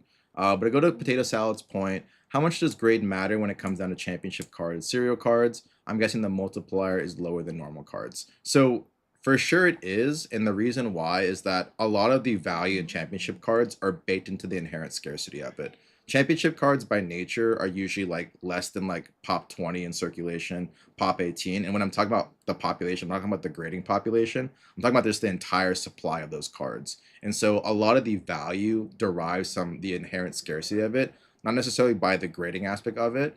I do think though that a lot of these championship cards that are like in the highest grade possible, at some point they will be appreciated a lot more, because even in comparison to like the ephemeral existence a lot of these big trophy cards, they're like not really that high in pop. Like even for like a Black Label the Black Label Amelia and the Black Label Sunset Sky Mai, I believe the Black Label report is like 4 or 5 and it's 10 for the trial deck, and those cards are actually much rarer. No, thank you so much. Hello, for hello. 3 Thank you. And thank you months. for the booba. So I do think though that these trophy cards will definitely see a little bit more appreciation when the right types of collectors enter the space. Right now, it's a lot of people kind of chasing hype, but when you have more foundational collectors come in, you'll definitely see a little bit more of that appreciation. So right now, I will definitely say that like the ephemeral Mai is like the queen of all the entire TCG. It's not even close anymore.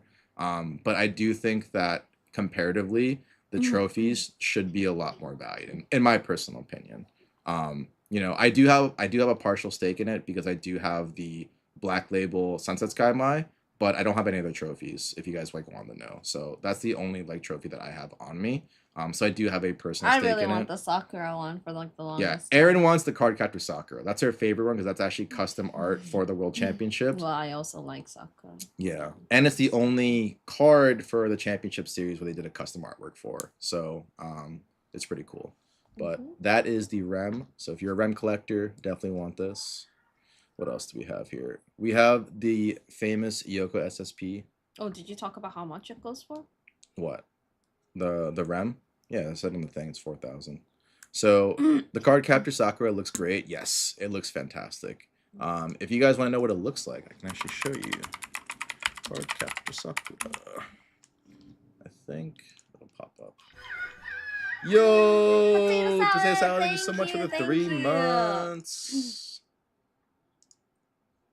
Come on, where is the Weiss PR cards? Do you remember what the actual full name of the card was? Of Yeah. what? The card capture Sakura card. I forget what the full name of it was. Maybe if I type in Sakura, it'll pop up. Why sure? Nope. No, there's too many Sakuras. Yeah. I know if you type in the PR cards, it'll pop up. We're gonna show you on our Instagram. Actually, we took a picture of it a while back. We have to do this. Yeah. Some of the old cards too, guys, is really hard to find nowadays. That's, Oh, there's the that's REM. the REM. And then the card captor is the PSA 10 one we had. I took a picture a while back. That's one of the first ones. A lot of pictures we took. It's after this. There we go. Yeah. That's what it looks like. Still slumber. Scroll fast past the BLTD my no big deal. We've seen the card a while, so. Oh, what the hell is this? Yeah, it looks ugly. It looks so ugly there. But like in the picture, like when you see it in person, it looks so different. Yeah.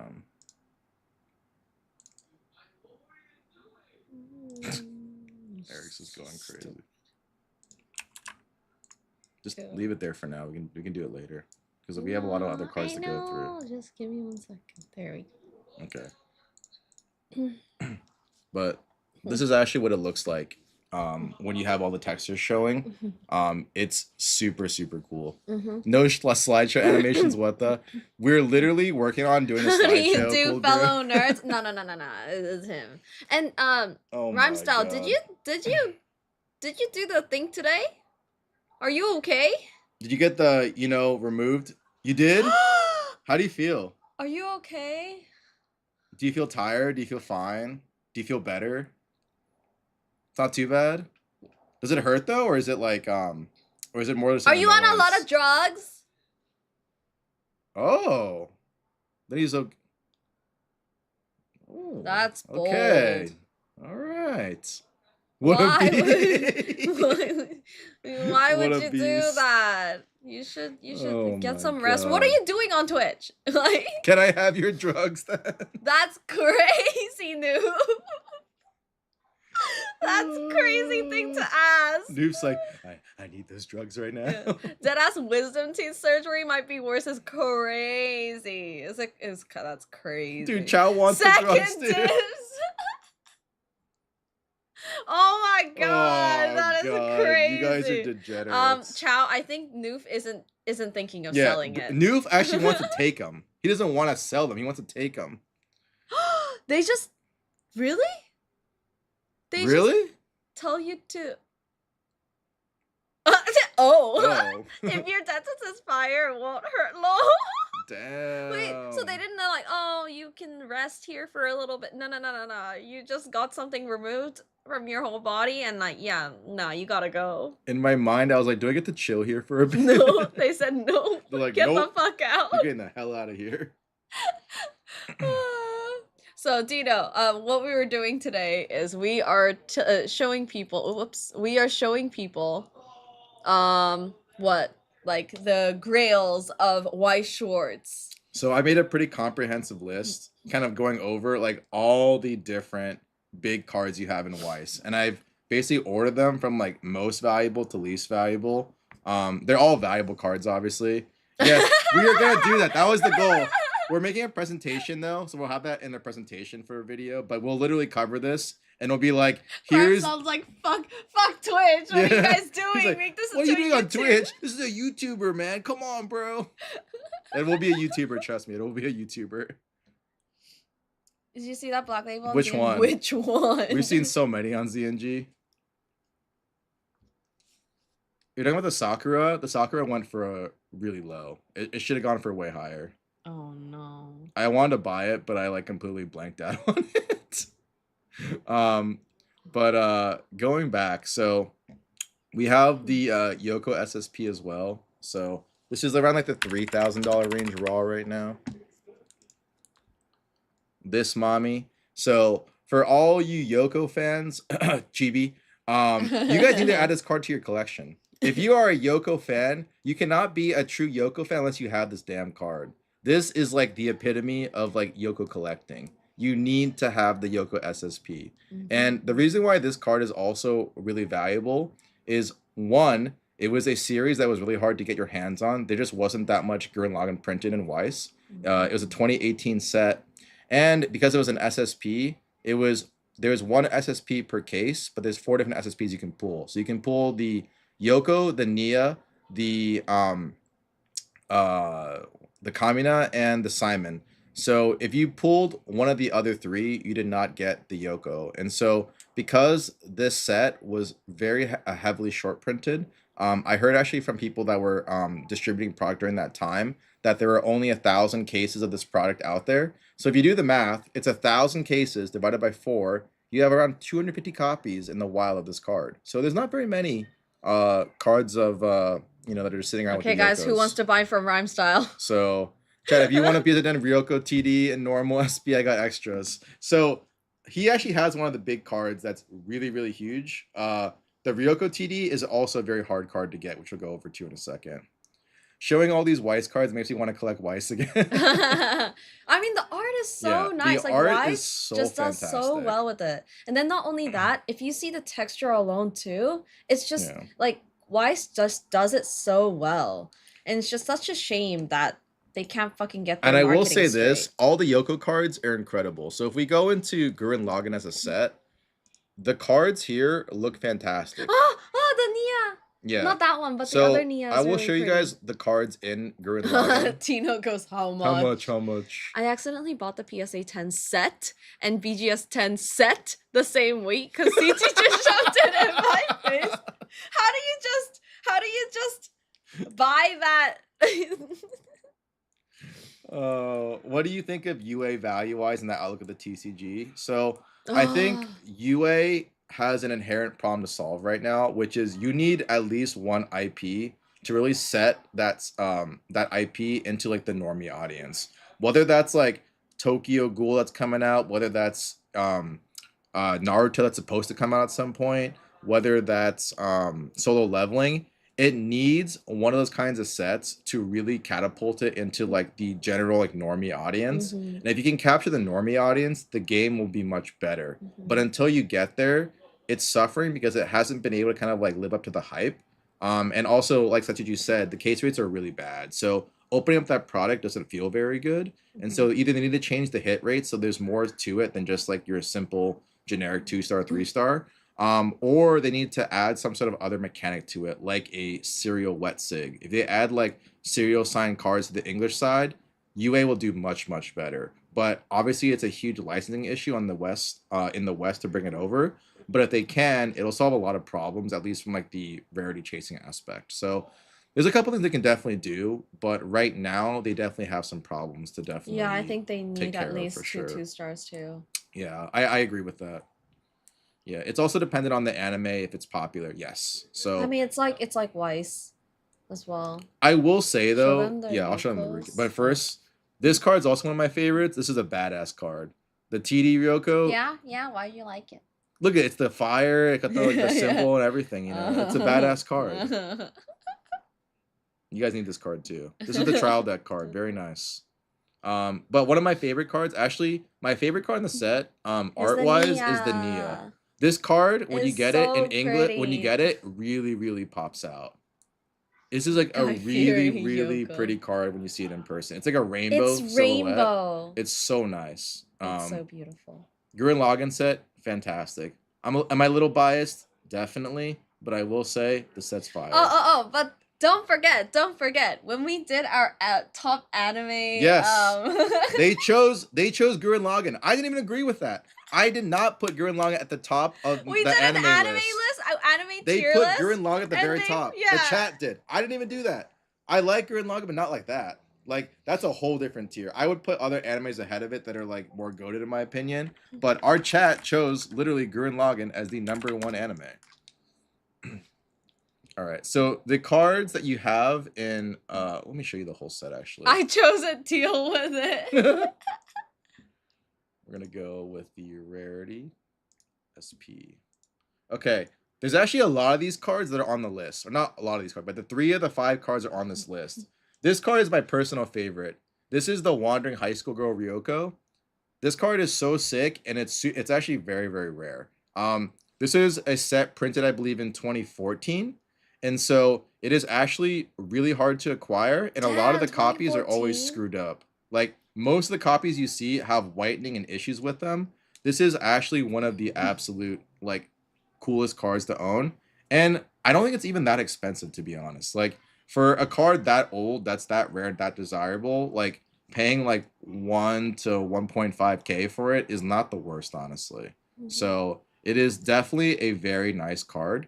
But the other cards that people like too are the booster set cards, which is the first one being the Protect the World Satsuki. This is actually a very nice blue on blue kind of color. I like this card as well.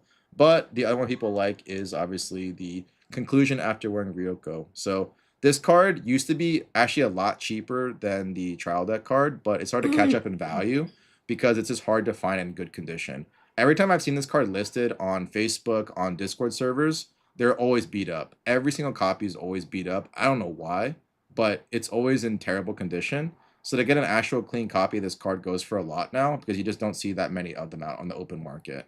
So these cards are definitely pretty crazy for sure. So if you guys like Kill the Kill, this is an awesome card to pick up. And Rhymestyle has it for sale. A PSA 10. I can confirm CT had 2 PSA 10s for 1 second before I bought. The next day, he comes over with BGS 10s. Every day for me is always a treat because my inbox is always flooded with random like consignment that I get. And it's funny because sometimes it'll be like, oh, I haven't seen this card in a long time. And then the next day it pops up again. And so you have like these moments where there's a giant drought or dry spell of these certain cards. They don't show up for like a year. And then all of a sudden the next day it shows up again. I'm just like, why is it that always like these really rare cards, they show up in bunches and they disappear again? So the way I guess like Weiss works is that when someone lists a card and it sells for a lot, that other people feel compelled to also do the same thing. And so you have like this like weird time frame where you have like a couple cards getting listed at the same time. But as soon as those cards get bought out, they don't It's show gone. up. Yeah, it's gone. They It's don't gone. show up for a long, long time. So these are all kind of in that category where you see it once, great. It's open on like, you know, eBay and you're like, oh, I can always get it whenever. Once that thing sells, it's just gone and you have to wait another whole year for it to get in. So Weiss is very interesting because although like it's not like Pokemon where there's like a shitload of demand for every single card, it is also that much scarcer. So when you do want certain cards at certain times, this is not available sometimes, you know? And so that's sort of kind of like the interesting duality of Weiss is that although it's not easy to sell a bunch of high value cards all at once because the demand is much smaller, when the supply is also completely dry, it's that much harder to find cards because no one wants to sell them at that point. So it goes both ways. Mhm. I would definitely say right now though, Weiss is definitely still in a buyer's market. So if you are buying, you Now can is a good now is a time. really good time. And I feel like I say this over and over again. You should always be looking to buy things when things are lower, and you should try to sell things when things are higher. Right now, They're all like, no, no, no, no, yeah, no. no, Buy, to the moon, buy to the moon. high, sell Yeah, low. yeah, buy high, sell low. To the moon we go. Like, I know how you guys think. like I've been asked so many times about. Yeah, FOMO and Weiss is crazy. I think like Pokemon is pretty crazy too, Yeah. but FOMO and Weiss is like the worst. Like, don't get me wrong. I think buying sealed Pokemon is always a good play. Like, buying sealed Pokemon, I think always has a generally very positive trajectory, especially if you're buying like good stuff. Like, if you're buying Evolving Skies, you're buying like Team Up, like those kinds of sets, you're gonna do very no, well. no, no. You're gonna do very well. Potato salad. No, no, no, no, no, no. No. We're not claiming that, but what we are saying, Oh dear Lord. what we are saying, He's not getting it. He's a bad student. what we are saying though is that in Pokemon there are plays to be made, but right now when every single card is over 200% of its last sold since a month ago, like generally, at least for most people, no, you should not be buying that. Like, if your goal is to make money selling Pokemon, buying at 200% markup from where it was even a month ago, that's like Hey, mentally hey, hey. insane. Let them do what they That's want. mentally okay? insane, okay? Like, I'm gonna call it right now. That is literally ludicrous. Like, if you do that and make money, like, I'm so happy for you. Like, you took the gamble and you profit off it. That's awesome. But like, that's literally crazy. Like, that's like buying a stock that's doubled or tripled in price, and you're like, you know what? It's gonna quadruple in price. Let me go into it again. Like, that's absolutely mental. So, but if I buy at 200%, the next person will buy mine at 200%.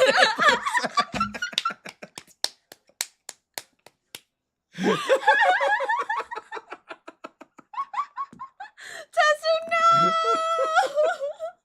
Tesu, no!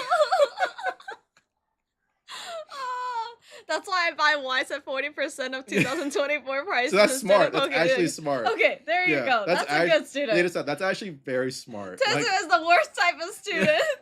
Tezu is the kind of person that's just like, but what if? Yeah. But what if I have like the GameStop, GME to the moon, baby. Oh my He's a God. GME rider, I bet you Tezu had a large position of GME at one point. You don't have to say you did or not, but I bet you did. Oh, that's so cute. So this is like some of the other cards though that are he definitely had GME stock. We found a stonker, guys. The GME Oh, shit. trade. We knew it. GME. What else was there that was big? You had the Tesla riders. Oh yeah. What else is there that's big? Diamond pearl hands. No, please. The other Albedo card that people like too is this card. This is the trial deck one. This is Endless Devotion. Not to get off topic, but did you mention Yu-Gi-Oh stocks? Okay, I will say this, and I never say this ever on our stream. Vintage Yu-Gi-Oh is making a comeback. There, I said it. The prices of vintage Yu-Gi-Oh are starting to climb again. I did mention this once on stream that they are making a big comeback. And I say this right now, DMG, so Magician's Force DMG used to hover around like an $8,000 range, 8 to like 9K. It just sold at Jersey Collecticon for $11,000 in hard cash. So Yu-Gi-Oh is definitely making a comeback, and that's just with DMG. I heard Blue Eye sold for a lot. I heard that the Stardust Dragon PS10 also went for a lot recently. So a lot of these big, harder to acquire cards in Yu-Gi-Oh Vintage are moving a lot. Modern, I would not touch personally. I know Rhymestyle likes modern cards, but if you're looking at it from a purely like monetary perspective, do not touch modern Yu-Gi-Oh. Oh, did you tell Dino What? about your offer? Which offer? No, I didn't talk to him about that yet, because that's not done yet. Oh, I guess so. Yeah. So, but Vintage Yu-Gi-Oh is Ask making him a about huge, it though. Vintage Yu-Gi-Oh is making a huge comeback right now. So you might see some new highs pretty soon. Just letting you guys know. But again, I don't tell anyone in this chat to go into vintage Yu-Gi-Oh because a lot of the cards are too expensive. Like He I- said he just called you guys poor. no, I'm not calling you poor. I'm He said saying you guys can't afford it. Who can go buy? Who can just go up and be like, yo, Y'all let can't me go, afford it. let me That's go what he spend, said. let me go spend $18,000 on a Stardust Dragon right now. Let me go spend 18 grand on Wait, Stardust I Dragon. thought you had this rhyme style. No one has. Okay, not no one, but a CT lot of just called me poor. a lot of people do not have $18,000 to Trimmerman. spend on a Stardust Dragon. Trimmer man, I love the video, the stinky video, the stinky tax video. I was dying. I was Oh my dying God. every single time. You're like, I died. Thanks, CT. I'm holding my Yu-Gi-Oh until it's time to cash out. Now might be Our the time has come, Matt Popcat. Our time has come. I'm not saying that you guys are poor. I'm saying that the average collector cannot spend 5 figures to buy a card, Aaron. You just called them poor. That's not poor. There's rich people that can't spend fucking 5 figures on a card like that. You just called them poor. Now someone's gonna be like, you know what? I'm gonna show CT that I can afford it and buy it. You know, No money, No no honey. honey. I Am I guess- called a poor again?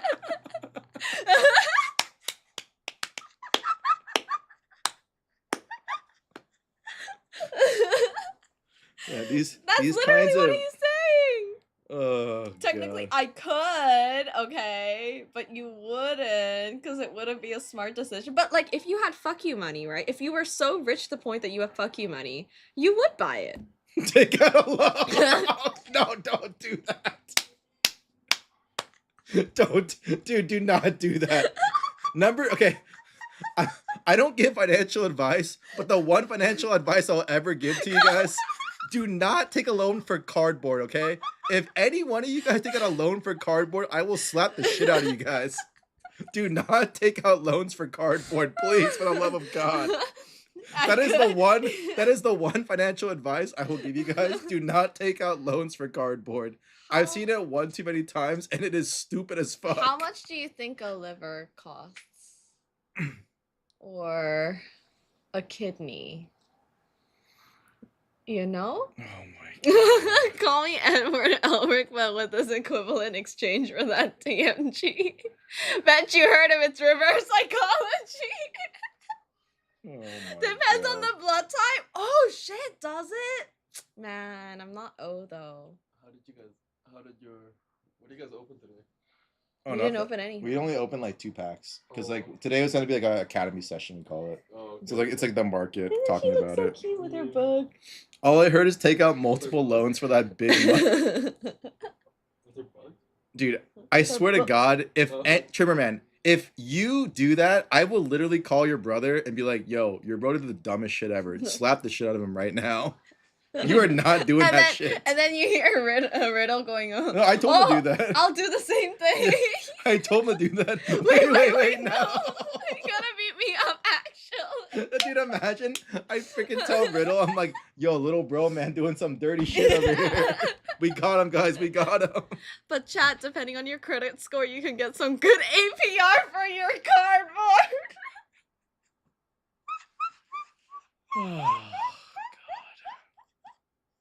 Oh, Bobby seems like he knows what he's talking about. Bobby, you wanna get into it? Personal experiences much, Bobby? Paying for. Okay. Okay, I will say this. I know tons of people, and do not do this, guys. If you guys do this, okay, I'm not gonna. Maybe I will judge you guys a little bit, but if you guys do this, please don't tell me you do this. On Whatnot, there's a boatload of people who buy singles from streamers that are at like discounted pricing because they want to sell it on their own Whatnot for more. The unfortunate Ooh. part. Wish list. I saw you ask. I wonder what the BCS 2025 Freeman World One of One World Championship card looks like. This is what it looks like. Is not very good. Yeah. Oh It's- shit. This is what it looks It looks like. kind of sad, unfortunately. I wish it was But yes. cooler, but That's kind of what it looks like. yeah. But But yeah. Ew. I will say, just don't do it. Bet it all on Yu-Gi-Oh! No. Trimmer. It's because it's a one of one card. It's a one-of-one championship. Why does it have card. so much space? Right? No. You know what, Henry? I will show you the most disgusting part of it all. Okay.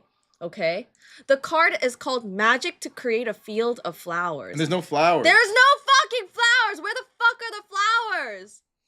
Where the fuck are the flowers? We're gonna link it next time, Setsuji, because we're not done with the PowerPoint yet, but we'll have that ready for you. There's guys. like one petal. But so like if you guys know Freeren, like if you've watched Freeren, this is like an amazing scene where wait, it's like Freeren Field of Flowers. Oh, whoops, I spelled it wrong. So it's like one of these. What's that one? No. There's a different one. She does this multiple times. It's a very, very important part of her lore. Right there? Something like this. Okay, I can't find it. But basically, she has like the most colorful flowers right around her. And they cut out the flowers. Is it the episode with the statue? Is what Cold Brew's asking. No, not that one. This is like a different one. When she is showing I think Himmel and the team, the group, like how she makes the field of flowers. Isn't that the scene from the picture though? Like, No, they don't have it. I checked. oh, they don't. Yeah, they don't. Yo! Oh, thank you for the subscription. Ajuan Newton, thank you so much for the subscription. But yeah, pretty much that is it. The statue. Yeah, the is statue is blue. the blue one. This is like actual like colorful flowers. It's a different one. Could have had her in the Falter Fight or something, right? It's just like it makes no sense. It makes no sense. The background isn't even from that scene. It is so actually. There's a lot of different. There's a lot of different scenes that Freeren makes flowers in, and that one just isn't. That one is one of them, but they forgot the fucking flowers. But they named it flowers, which is crazy, and that's the one of one card. Yeah, that's the big boy card. Which is crazy. But it looks like shit. Okay, so moving on into the next category, we have a lot of the Yeah, Supreme King, that was a one of one. yeah, we have a lot of the Amelia cards. So I mean, sorry, not Amelia. My cards. What I said, Amelia. Wow, you're getting your girl's name wrong? My cards. My bad. I saw Amelia and then I said my. A lot of these cards in the original 2019 gold stamp cards, they go for a lot. So obviously, you guys all know this iconic card. This is the famous trial deck card. Everyone knows the story now. But there are also other valuable cards. So you have the Banego Senpai Maisa Kojima, the one that she's on the desk. And you also have the SEC, which I did not include. Oh, we have 123 total subscribers on YouTube. Woo! 1, 2, 3. We have the SEC as well, which is the Irreplaceable Existence. And to this date, this is actually the only card for Mai that's still Pop 1 in a black label. So this card right here is actually very hard to grade. It's always off-centered. And so to have this card in a black label is pretty crazy. So SEC stamp is sick too. it's actually technically my rarest card right now. So Which one? this one. Because Pop 1. Oh, right. That's right. Because Pop 1. So this one's Pop 1. You also have the Bunny Girl Senpai one, you have the TD, but those aren't the only expensive cards. The other cards that are expensive are actually the... He says show SEC stamp one. Oh, this one? This one's nice. Yeah, it's like light blue. It's like the light blue on blue. It's very Yeah, underrated. Very Yeah. pretty. It's a very pretty card. I will say this, if you can get this card below like 3K, No other. it's a pretty good pickup, honestly. No, the other one he said, not this one. Oh. Yeah, you think this one is prettier? This one's nice too. This is the manga. This is the manga art. Yeah. You but just I like bought the that other one? Oh! Hell yeah, potato salad. Let's go. I love He to said see not this it. one. He said next set. He's like, no, not that one. Oh, the next set? You think Oh. I can afford 3K? I want a good red sig card. The other one that's also pretty nice is actually the Shoko. The Shoko's kind of undervalued because Shoko is cause she boring. hey. It's a rare card too. But the Shoko and then also the Nodoka is kind of hard it's to this get. one. You like this one? No, not this one. That's the reprint. We don't do reprints here. He's talking about the SEC from the The volume next 2. one? He's talking about the other one. It's Rascal does not dream of a dreaming girl. Oh. Rascal does not dream of a dreaming girl. He's talking about this one. I know which one he's talking about. In a swimsuit? He likes this Oh, one. yes. Oh, Yeah. this one, yes. I Yeah. completely agree with you. This one is If it was signed, this one in that would be Japanese is crazy. so much better because it's signed. yes, the bunny suit one, yes. If this was signed, this card would be busted as fuck. Yeah. But because it's not signed, people don't care about it as much. But if this was signed, this card would be so busted. It's cheap, chat. Yeah, it's cheap. Pick it up. I will say this. Are you selling any rhyme styles? It's much harder to move this card. Bet. I'll probably get one. It's a really nice card to add if you're a bunny girl collector. And it's really cheap considering that it's an SEC. It's not easy to hit, and it's really nice artwork. If it had a SIG, this card would easily be in the thousands. If this was a SIG, it would definitely be in the thousands because it's not. It's unfortunately a lot cheaper. But if you guys want the artwork, it's much more affordable for sure. I personally would rather collect checkies over some of the Weiss SPs, but I do appreciate seeing it. I understand What are that. checkies? Polaroids. Oh, Yeah. checkies. Checkies is the Japanese term for Polaroids. Oh, really? Yeah. I've never heard that before. So if you collect Polaroids, like signed Polaroids, they're called checkies in Japanese. Oh, that I understand that too, though. Yeah. Honestly, a lot of the Polaroid space too, H Savior, is people don't really look into it as much. There's a lot of banger stuff out there. There's some Polaroids that I think people, if they understood really like how like the rarity of it works, they would know that it's very undervalued in comparison to some of its like TCG counterparts. I have a position in it too, so I got to disclaim that. But I've dealt with a lot of rarity in a lot of different types of hobbies, and eventually a lot of like purist collectors move towards like those more like scarce higher rarity kind of items. So it's very interesting to see. I mostly stick to Seiyu Polaroids. Like I recently picked up an Aoyuki photo shoot from Apothecary based one. I think JP is much more into it. Yeah, that's nice though. That's actually really cool. I like seeing people's like, you know, different types of collecting and, you know, what they enjoy. So that's really cool to see though. But that's a lot of the bunny girl stuff that I can all knock out at once. If you guys see a pattern with a lot of these big chase cards, it's usually always the rarest card of the most popular waifu. So it's going to be like Rem and Amelia. It's going to be Yoko. It's going to be Mai. It's a pretty common theme. There are some like themes that are a little bit different. Like for instance, like when you get introduced to Nikkei and Azure, there's actually a lot of really high value Azure cards in the in like the big category. So like in the big card category, I actually have a whole section dedicated towards Azure Volume 1 gold print. All these cards down here, starting from the Baltimore all the way down to the Taiho, that's 1, 2, 3, 4, 5, 6, 7, 8, 9 cards that are all above $500 from Azure Lane, the very first printing of Azure Lane. So if that tells you anything, Azure Lane's a really damn good set. And what that means is that for Volume 2, the artwork is even better than Volume 1. And so those English cards, if they don't reprint it to oblivion, it's going to be very valuable because people love Booba and they love just the whole nature of Azure. That's your reasoning. Yes, they love Booba and they love Azure and they love gacha games. And it's just the perfect storm. So the Azure set, I hate to say this because I think Nikkei fundamentally is still better than Azure. Because Azure added the serial illustration Ship cards. girls over horse girls. Ooh. Yes, there is a tariff too on Azure Lane Volume 2. It is not going to be very kind because it's going to be taken. It's going to be applied after. I think the next set that gets applied to is anything after Hatsune Miku. Is all going to be tariffed, unfortunately. So the overall box pricing will go up on Bushiroad products, unfortunately, because they do print English product in Malaysia, which is one of the countries that had 25% tariffs. So hopefully that gets ironed out before the next sets come out, where it gets down to at least like 10% or 5% or whatever the number. Hopefully it's lower. But as of right now, expect to pay more on Weiss product because their factories are in Malaysia.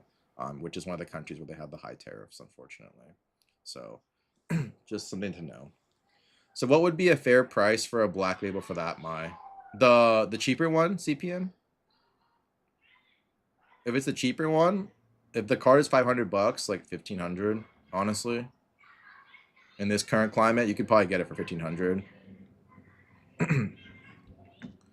But we also have other stuff we can go over too.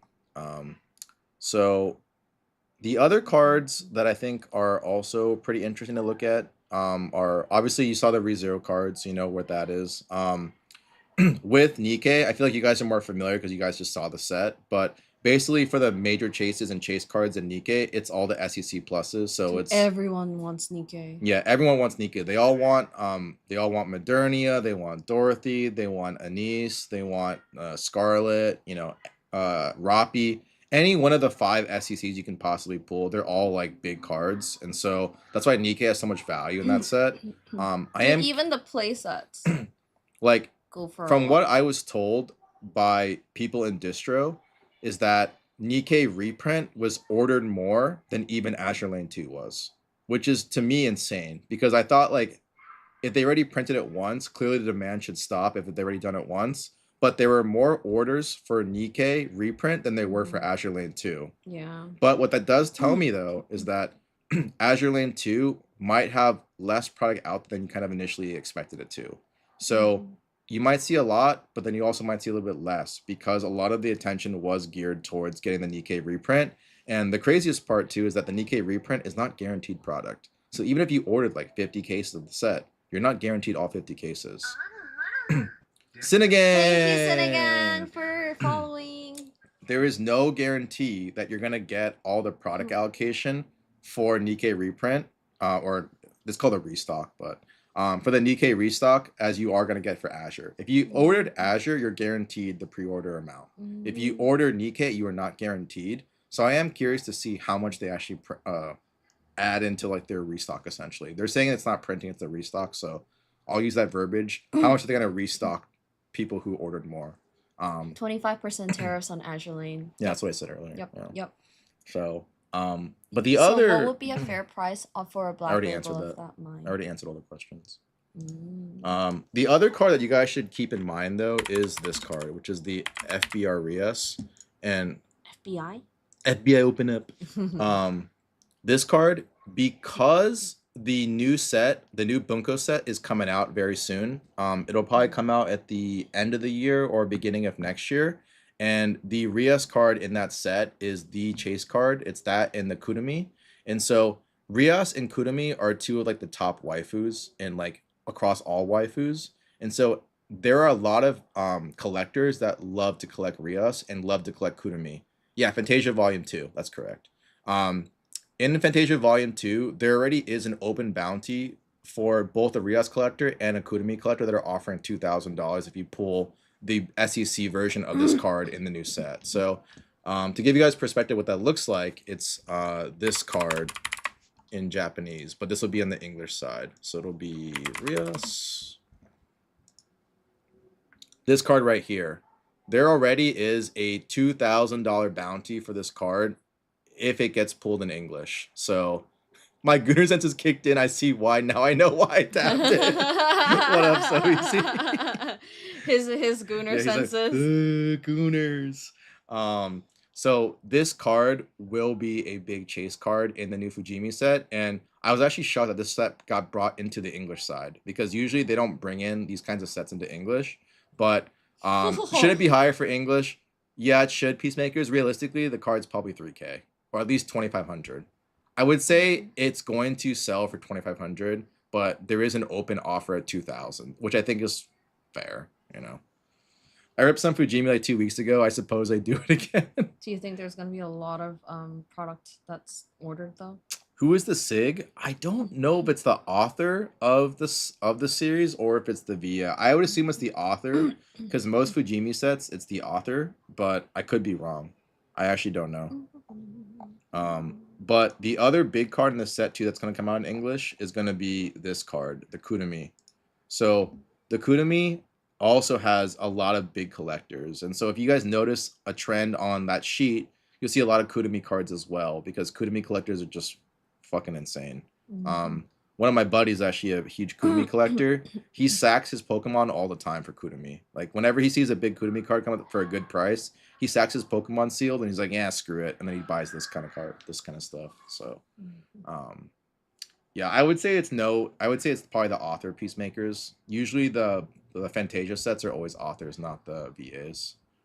I think for Bunko sets, if there are multiples of a character, one is the VA, one is author / illustrator. Yep, that's correct, Chow. So this set will be huge. So definitely keep your eyes out on Rias as well.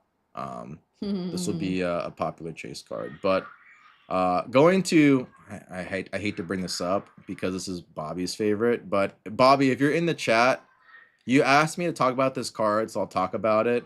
This is Bobby's favorite card in Weiss, and you guys will know why in a quick second. This is the Roxy Trial Deck card, and he is a big simp for this card. He may not admit it, but he is a big simp when it comes to this card. Let me pull it up for you guys. Boom. This is Lolly, Scornful Eyes, Unfriendly Roxy. And if you guys notice, what's she doing over here, guys? She, you know, she like drenching something over here, you know. Bobby, you got a little bit of explaining to do over here. This is literally Lolly. This is literally Bobby's favorite card. So, you know, a little sussy there, Bobby. I knew Bobby was a gooner. A little sussy there. Her race keeps her short, but she's of age at least. Like, wait, wait, this is my favorite card. Yeah, you said it was your favorite card, man.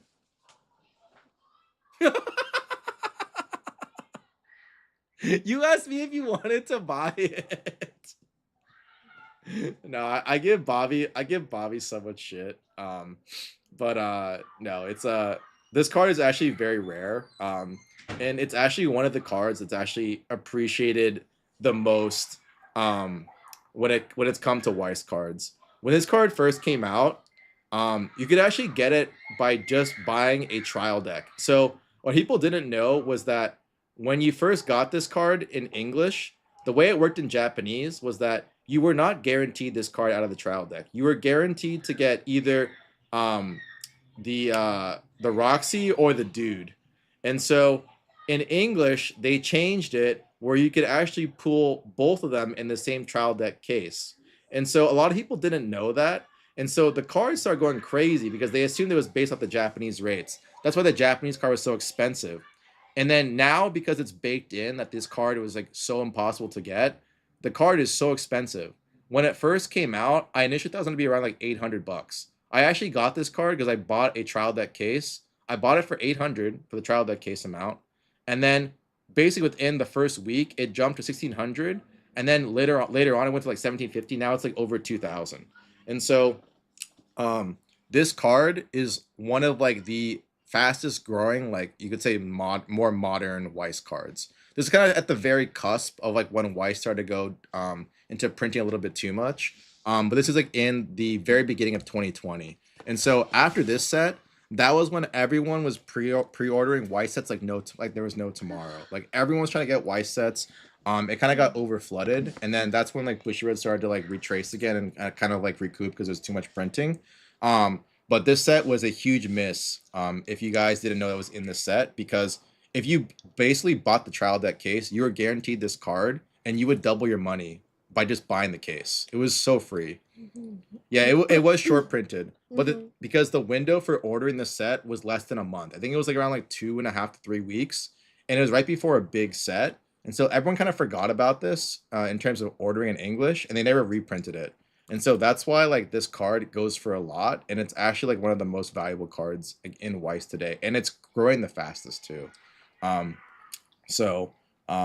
This card has actually gone up, believe it or not, instead of down. So a lot of Weiss cards have kind of corrected a little bit. This card has actually steadily climbed up instead of going downwards. So if you do have this card, it is a pretty solid card to have.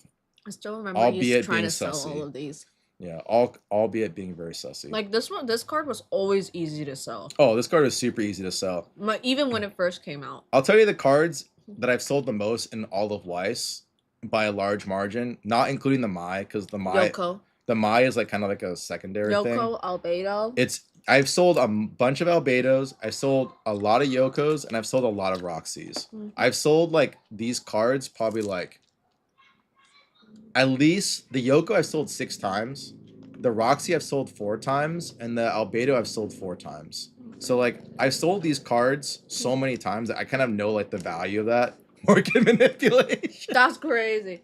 But I think Albedo was the one that was the easiest to sell. Albedo was the easiest to sell because it was going crazy. Like Mhm. at the height of the market, it should never have been this high because I always said that Albedo was way too high, considering how like not rare. It's rare, but it's not that rare.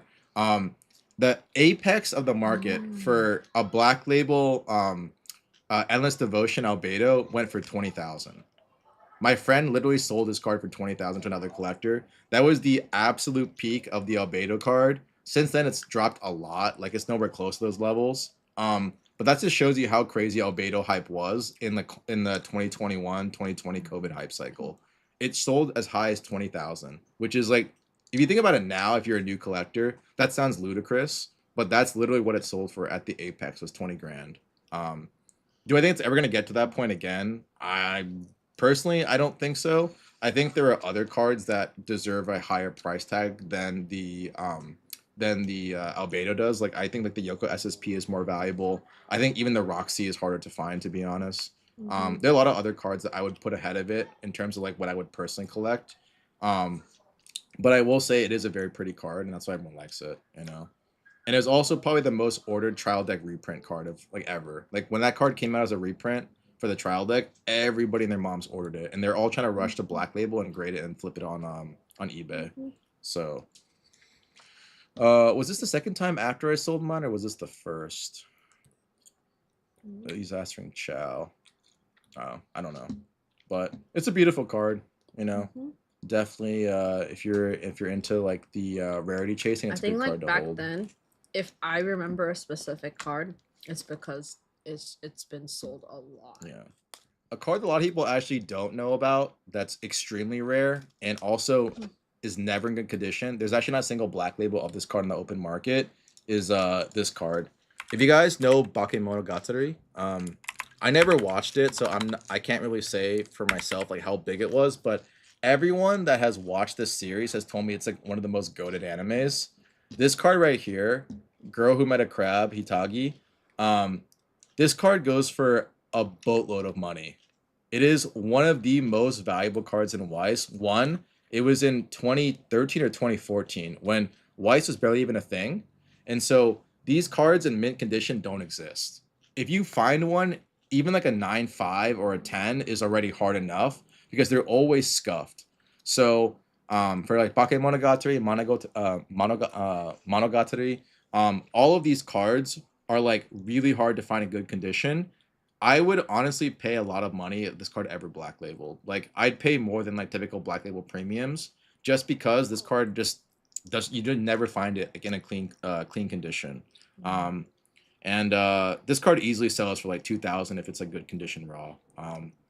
PSA people always say like, oh, I don't want PSA 10 Weiss. I would take PSA 10 Weiss for this card. Most cards are not even PSA 10 quality for this card. It's like PSA 9, BGS like 9, whatever. Damn, he's giving you guys the sitch. Yeah. These are like the big cards that people sleep on that they don't really know too much about because it wasn't like a very talked about card back then. But these are extremely rare cards. And like if I could spend this money on Hitagi or spend that money on like Endless Devotion, I would spend money on Hitagi because it's one way rare and also way harder to grade. But that's just my personal opinion. After seeing these things, do you guys want to buy or just no? I'm curious. 2014 or 2013, Chow. It was like it's one of the very first Weiss sets, like very very first Weiss sets. Doesn't it say? I don't think so. Yeah, but it's like one of the earliest sets. It's like that and like Sword Art and stuff like that.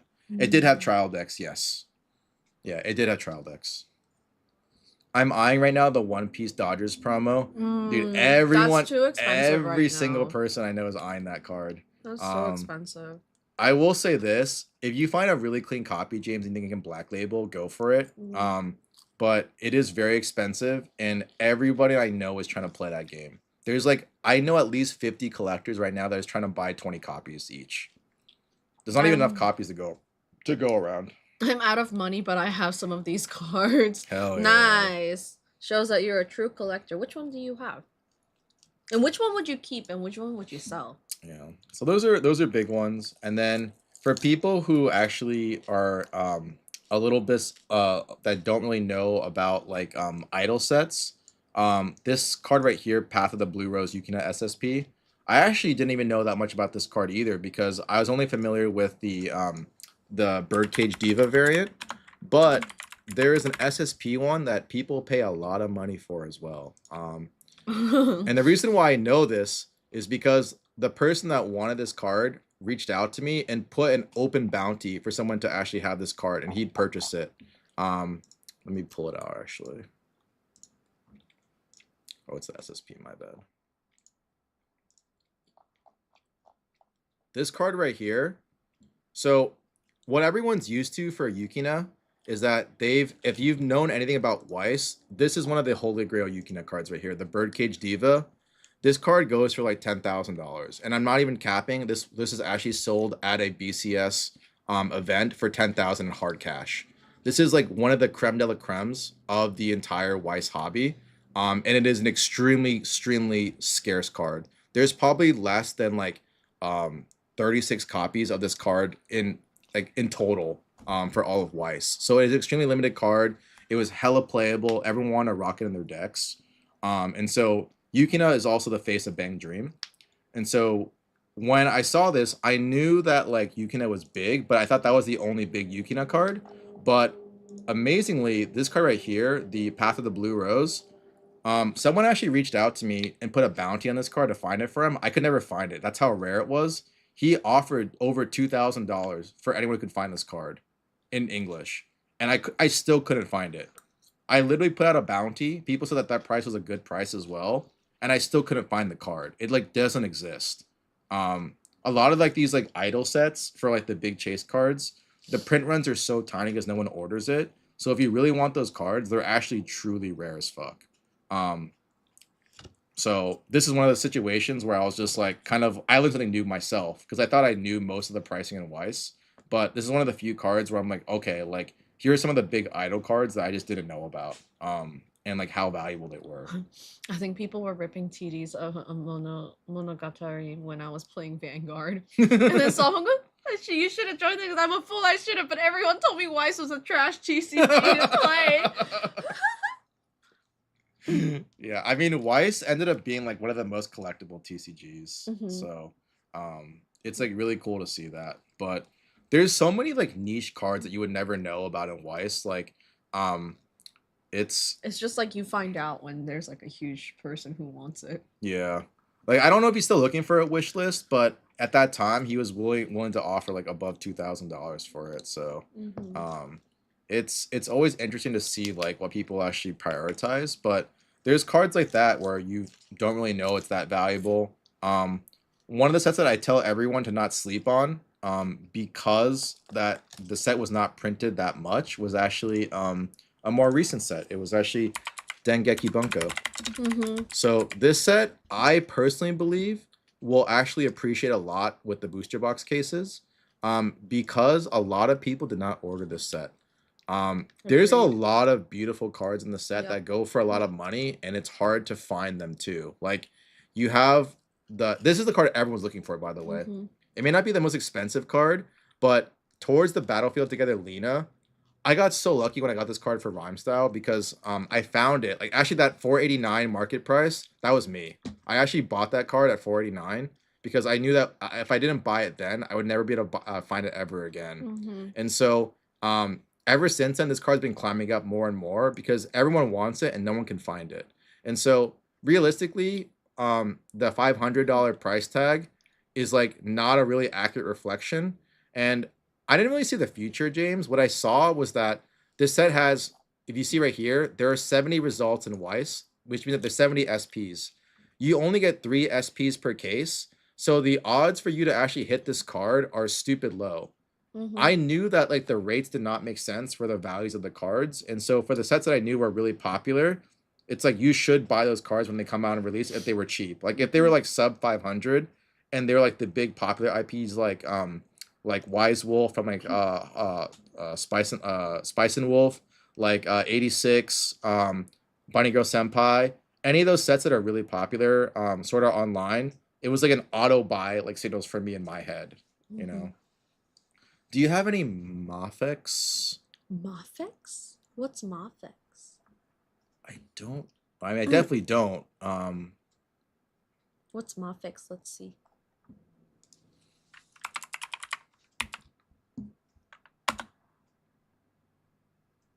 I don't. It doesn't even pop up. I actually don't know what Mafex is. Sounds like a new drop. I actually don't know what that is. You want to care to explain, Jason? Yeah, if you have like a link to the card or something, that would be great. I actually don't know, unfortunately. But like even like these cards too, like the Irregular Magic High School is very popular. The cards that everybody wants are usually in the back though. Like this card that Tino pulled, the Mai, that was huge. Super crazy. 600. No, that's a damaged copy. Oh. You have the other big card people like too is the Shakugan no Shana card. It's Do they have Weiss at Nationals? No. This Asana's big too. No. This card right here. This card in English, I'm gonna tell you guys right now, you really never see this. Oh, they're basically action figures. Oh, we don't really do action figures. We don't do action figures, unfortunately. We do like collectibles and like pop culture for sure, but that was something that we haven't gotten into. Yeah, yet. we never got into action figures, but I think they're mad cool. I just never got into the action figure world, so. Also, it takes up a lot of space, so we try to be like a little bit more portable. Do you want big booby anime girls? We have a bunch of those. We have a bunch of not action figures. They're different action, but do you want big booby like anime girls? Action, you know. Do they have Weiss at Nationals? I would say that if they do, Chow, it's very far and few. The last Nationals I went to barely even had Pokemon. So this one will be a lot different. Yeah. Figurines. Yeah. Big booby girl big ones. boobies. But yeah, so Dengeki Bunko is one of those kind of sets where it was kind of slept on when it came out, but now you're kind of realizing that like, hey, there's not very many of these SPs out there, and there's not very many booster boxes available either. So personally, these are the kinds of SPs I look into where if I want to quote unquote speculate, this is the type of stuff I speculate on because there's very low supply, and really all it takes is like one decent sale for it to kind of catapult the rest. So. Okay, Jason. Hey, a man of culture. Round of applause for Jason. Petite is elite. That's insane. Yeah, looking at Dengeki Bunko right now, Bento. What up, Bento? We're looking at the Genki. Yeah. Bento, did you also want a booster box for Gundam? We're getting everyone's orders in right now. I'm glad I bought like 10 or 15 of those. Oh shit! Which ones? Damn, son. Sheesh. But Dengeki Bunko, very slept on. There's not very many supply of these SPs, guys. So if you want the most popular ones, there's not very many out there. I keep on telling Rhymestyle, I'm like, you're probably one of the few guys that actually has the 86 Lena card. And everybody wants this card. This card's so pretty though, by the way, guys. When you see it in person, it's incredible. I don't know yet. Because like we're gonna basically price it on market, off of market on release date. But it'll be more than 200. It'll be less than market though. But it'll be more than 200 for sure. Like the booster boxes right now are pretty expensive. They're like 250. Hello. We won't be 250 unless it goes even higher. We'll see. What about half? Good thing I want the less popular ones. I mean, that's a good thing too, Chow. You can always save a lot of money that way. So here's one of the other ones. The other cards that people maybe are less familiar with that are also pretty big is, I don't know if you guys know Bofuri. But Bofuri also is a very niche anime that people seem to really love, and also there weren't very many sets of it printed. So a lot of the Bofuri cards Still can't believe this Are- is just on the top of your head. very expensive. So it's Bofuri. I don't want to get hurt, so I max up my defense. It's literally what it sounds like. They actually she in the actual anime, she's transported to basically a different world, Yep, Jason, we and do. she literally We open maxes cards out too. her defense and puts 0 points in everything else. But because her defense is so broken, she can like literally kill anything because like everything just dies when it she's hits One her Punch shield. Man? But the opposite, she's like all defense man basically, all Oh. defense woman. Oh, so it's like Shield Hero. Yeah, basically. So like a lot of the Bofuri cards are really expensive. Like the maple is like over $1,000. This card used to be like 800 back in the day, but it's crept over 1,000 recently. And then the other big card is actually the other Bofuri SP. Where is it? SP. Where's Nikkei cards? We talked about Nikkei. Yeah, we talked about Nikkei earlier. This card right here, face of the game. This card is actually really hard to find. Back in the day, you can kind of find it, but finding it now is actually stupid hard. And a lot of these cards, like this card, will go up a lot because it is harder and harder to find these types of cards in particular because there just wasn't that much printed. So Yeah, there's a lot of Nikkei going around. yeah. And then with the reprint, it's gonna be crazy too. Thank you, Jason. Thanks, Jason. But yeah, we talk a lot about cardboard, collectibles, and all Mhm. sorts of things on this channel. So if you're into like Yeah. collectibles as a whole, we cover a lot of different topics. You know, we eventually want to grow and like evolve our stream too, where we bring in other guests that are from other collectible categories. Like we love to have like big sneakerheads. We'd love to have like people who are into like the like figurine space. Figurine space and You whatever. know, like Hot People. Wheels, whatever. Like we'd love to have like different types of content on our stream. We'll get there eventually, but right now we're kind of scaling through, TCG and stuff. No sneakerheads, please. But they are fascinating creatures. Avery, there's some sick sneakerheads. Like there's some really cool guys that have some really cool shit. Like Mhm. thank you so much for the Oh, thank follow, you for the Jason. follow, Thank Jason. you. There's some really cool people that have like bear bricks and like really rare bear bricks. Like there's so much cool stuff out there that you guys have never seen before. And like I'm always learning and I'm always a student of the game. Like as much as I want to say I'm an expert, I know that there's so much to learn in other spaces and other categories. So the way I always treat it is that I'm always a student first. Like student first, teacher later. But there's so much cool stuff out there. If I have Gundam, do I need Hot Wheels? Up to you, Lena. Yeah, You that can, is you up can to change your you. collection. You can adjust it however you want. I want a card series of the wrong way to use healing magic. Ooh. Is it like dirty? Is that all you care about? It says the wrong way to use healing magic. That sounds dirty. I used to work at a store called Undefeated. Sneakerheads are a bit cringe. Just like how Pokemon people are cringe, right? There's winners and losers in every category. Yeah. There's a lot of cringe people. There's also a lot of cool people too. Oh, I would love to get a CS skin collector. Oh yeah, That sounds cool. That healing magic is similar to Bofuri. Oh, I see. Gotcha. Right now, I collect comics and domestic import figures. That's oh, awesome. Nice. What We know a comics do few you collect? people who collect comics. What comics do you collect, Jason?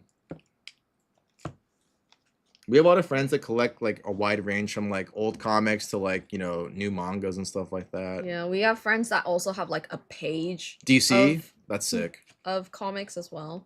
Good old classic.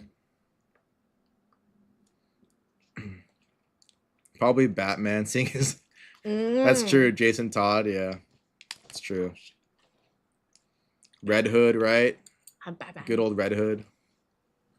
There's probably some pretty rare Red Hood comic books, honestly. I'm a Peach Momoko. What's Peach Momoko? Oh god, I feel like I don't want to type that in. I'm curious. You guys can type in the link or whatever. But yeah, there's a lot of like really cool Is it stuff. sussy?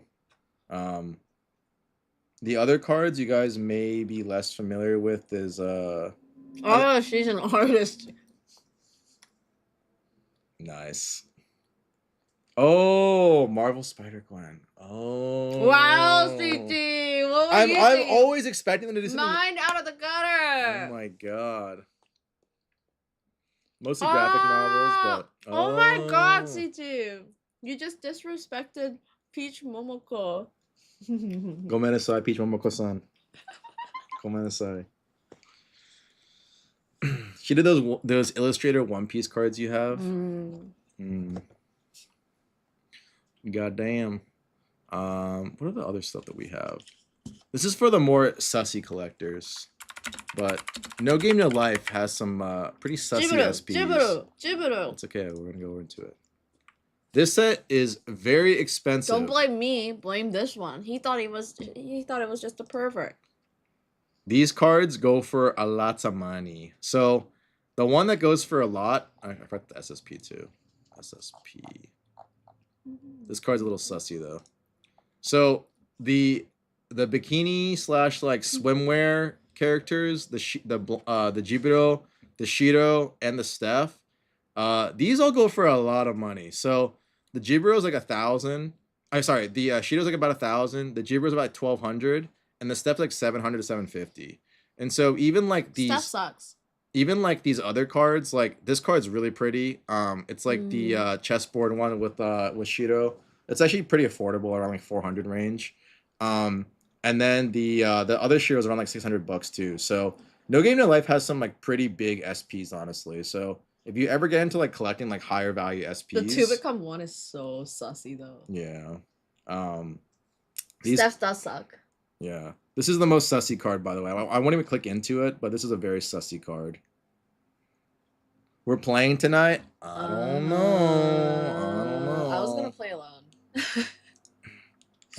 Let's see what else is there. So that's pretty much most of the category for the chases. And then the big category has a lot of stuff, guys. Like I might leave this for like another segment covering like all the big categories, but this is where I would say the most amount of optimization could definitely happen in, because a lot of these cards are like the cards that are right on the fringe of becoming like, you know, pseudo grail level cards, but they're not quite there yet. And so there's a lot of cool cards here that you can definitely like speculate on if that's like the right word to use here. But it ranges in a lot of different things. You know, Jason, yes. Yeah. Yep. That's just for one card. It's pretty gross. There's a lot of different categories. You have like Kudumi, you have Albedo, you have Suisei from Hololive, you have the Mai, you have Yami from Tularu. We showed the Nia earlier. Again, this is like the lower valued ReZero. I could go over that because that's like in one whole section. Any Asuna card basically that's like older goes for a lot of money. The one card you guys probably don't know too much about. Welcome to the hobby.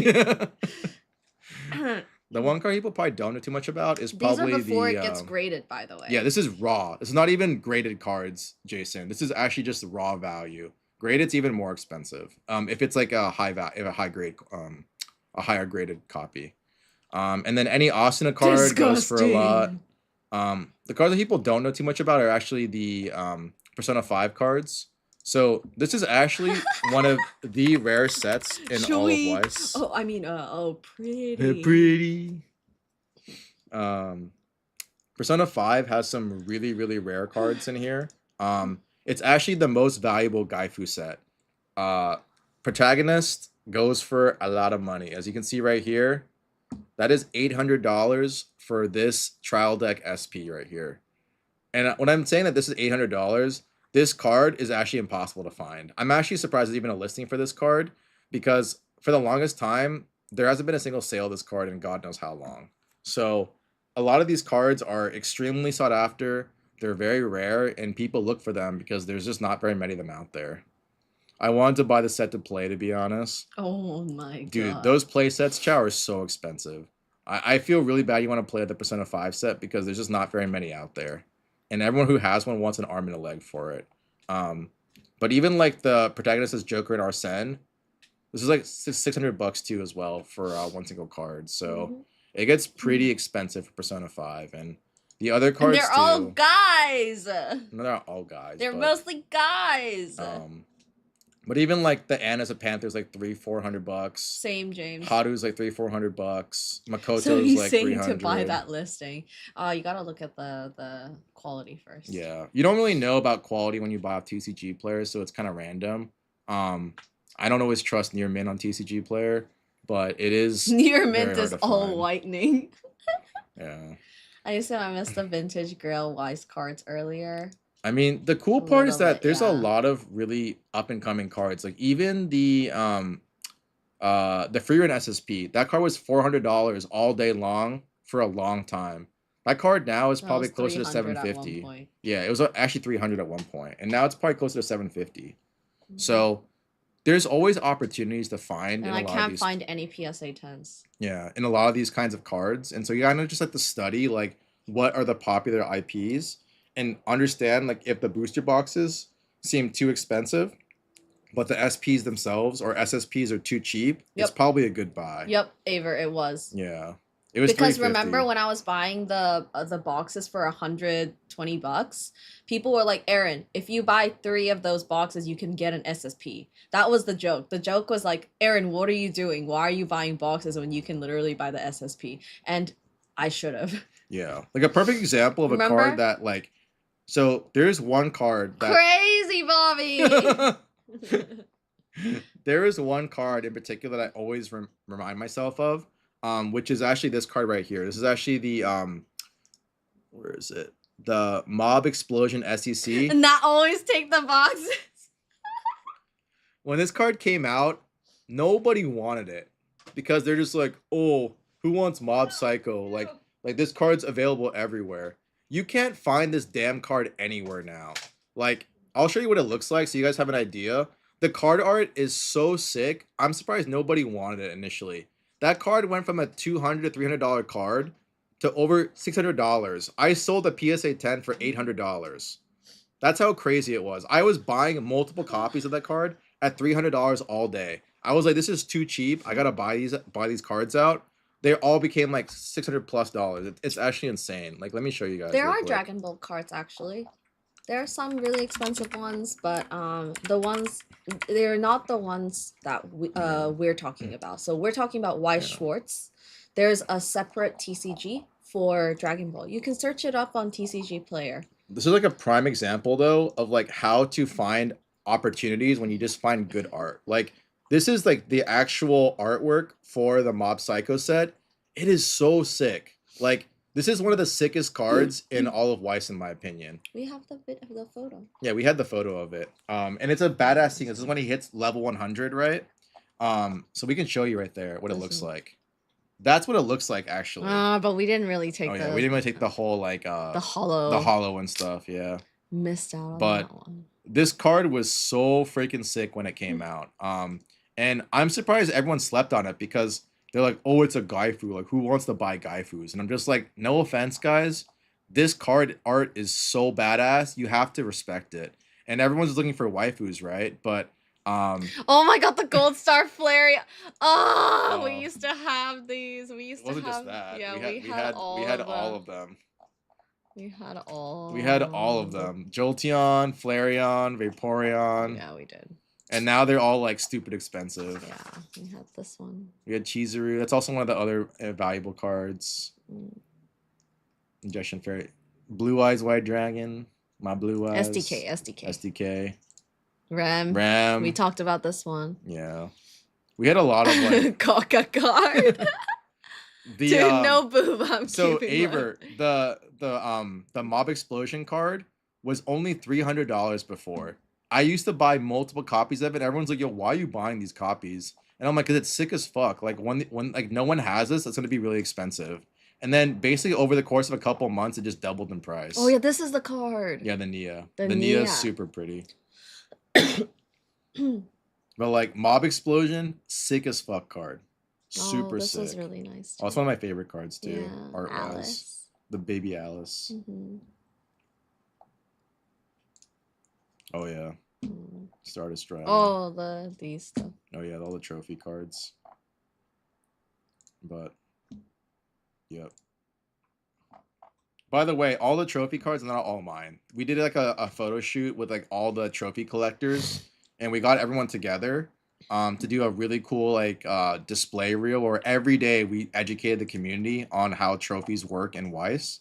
And so when we did this like series, everyone was asking us where to get trophy cards because they saw this whole series day by day, and each card went up in value each time. So it went from like the lowest value trophy card to the highest value trophy cards. But yeah, that card's so expensive now. Yeah. Oh, Yeah. you're my. It's my. Yeah. Yeah, all the Elemental Heroes. So if you guys are into like Yu-Gi-Oh, I had all the Elemental Heroes in PSA 10. For Konosuba, the first was gold ink and second print is silver, right? Guys, That's we correct. were also giving this away. Do you guys know what this is? Those cards are so expensive. Yeah, this card. That This card's card 500 is bucks. the Pharaoh rare card, and this card is the one from the shoebox. I literally gave away that card Yeah. as a giveaway for like reaching our first, I think it was 1,000. Yeah, 1,000 followers. That's crazy. I gave away a $500 card. It's fucking stupid. Yeah, I will never do that again, but Yeah. Splendid Oh, Genesis. Splendid Genesis. This is like the Richard Garfield card. Mm. Yes, you will. Not until we get to like 100,000, Aver. We are Oh, not yeah. doing that. We did this for Gengar Gang. Yeah. I took So the Gengar photos. Gang is like one of like the most prolific Black Label And he did collectors. this? He's one of like the absolute best Black Label collectors Yeah, in the I took world. the photo for him. That's his whole entire evolution set in Black Label. Yeah, and then we took like individual photos Yeah. of these two. So we did that for him. We did this one as well. Yeah, Lugia and Ho-Oh. That was for Sal way back when. I love this photo. This is Yeah. probably one of my favorite photos. And like this is like you can see the shine. Like it's Yeah. just the hollow. BCS, go up. And then what else? Oh, the Oh, black yeah. pink. The Blackpink Oreo cards. Guys, just so you know, these are really hard to grade. Yeah. Photo cards are actually really hard to grade because they're so shitty. And believe it or not, They're so shitty. we were actually the very first people to ever grade photo cards. Yeah. We were the very first people ever to grade photo cards. Oh, so and then- for anyone who's grading photo cards now, you can thank us. We're the ones who open up that gate, actually. Thank you, Project CCG. Yeah, thank you, Project. So you can thank Project, actually. But we were one of the first ones. Yeah, and then this one, the Osaka one. Yeah. This is the Anya one. the Anya. Anya.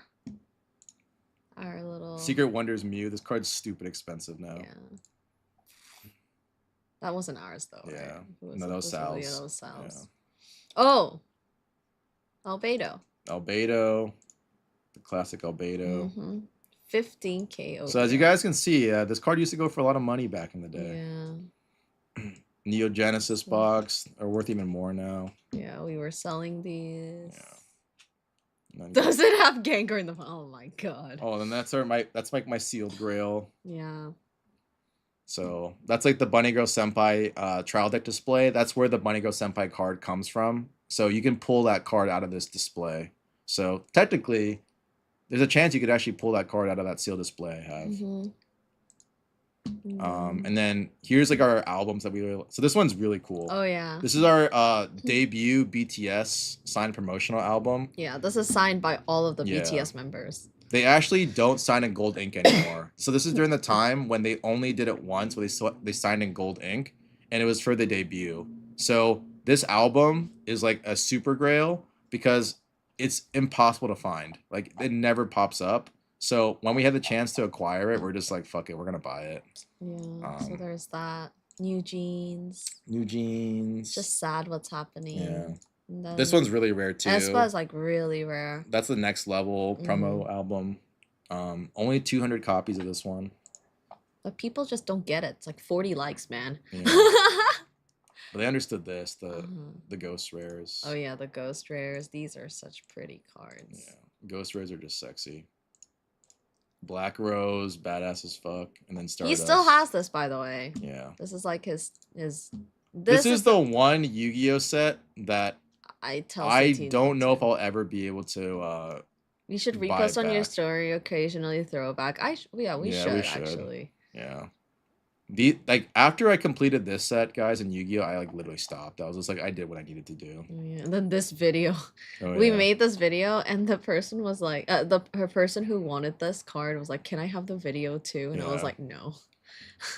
Guys, when we sold this card, It was so cheap. it was so cheap. So if you guys know how much this goes for now, we had this card in consignment, and they were going for $7,000 at the time. This is what year was this? This was 2020. 2023. They were $7,000. But I think we sold it in like early 2024. I Yeah, think. but they're $7,000 today. That card's 25 to 30 grand. So joke's on us. Yeah. In like 2 years, that card's almost 4x'd. And this has gone down. Yeah, that's unfortunate.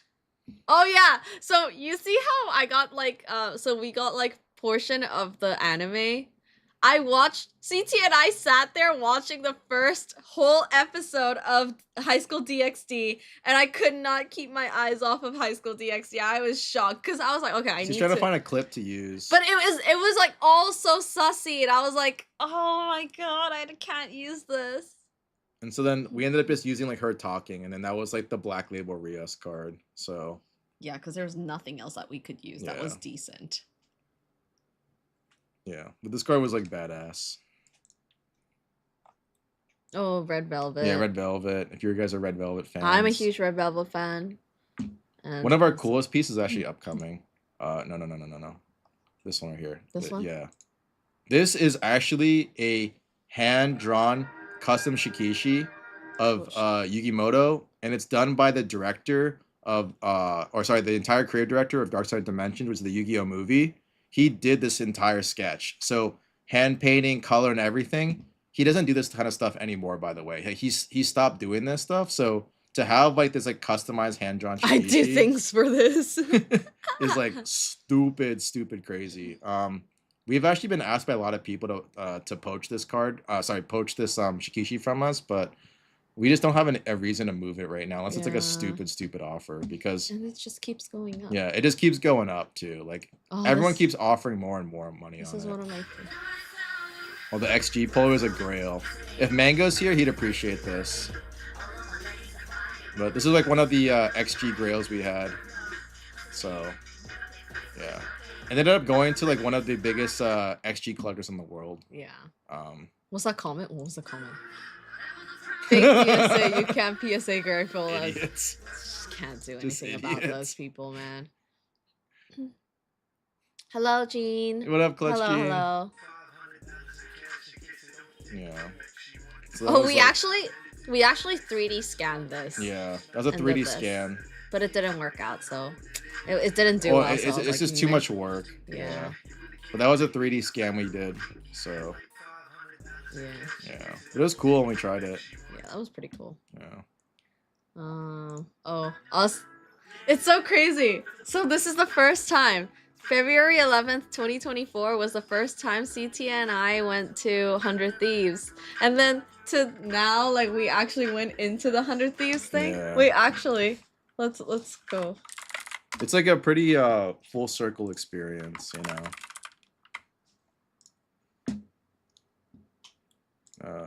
You gotta do 100 Thieves. No, it's very, very new, so. Oh, they- This one. Guys, we're in here. Oh yeah, it's like their video they did. Oh, sorry. We don't have premium. WASMR keyboard. Oh, yeah. I don't particularly like this keyboard, but I need to get a high ground one. Well, that's us. That's us. This is CT right here. And that's me. Guys, it was so cool. Yeah. It was so cool. Alex is mad cool too. Yeah, Alex was Yeah, so Alex nice. is so nice. We are opening the Pokemon Destined Rivals set. Project CCG.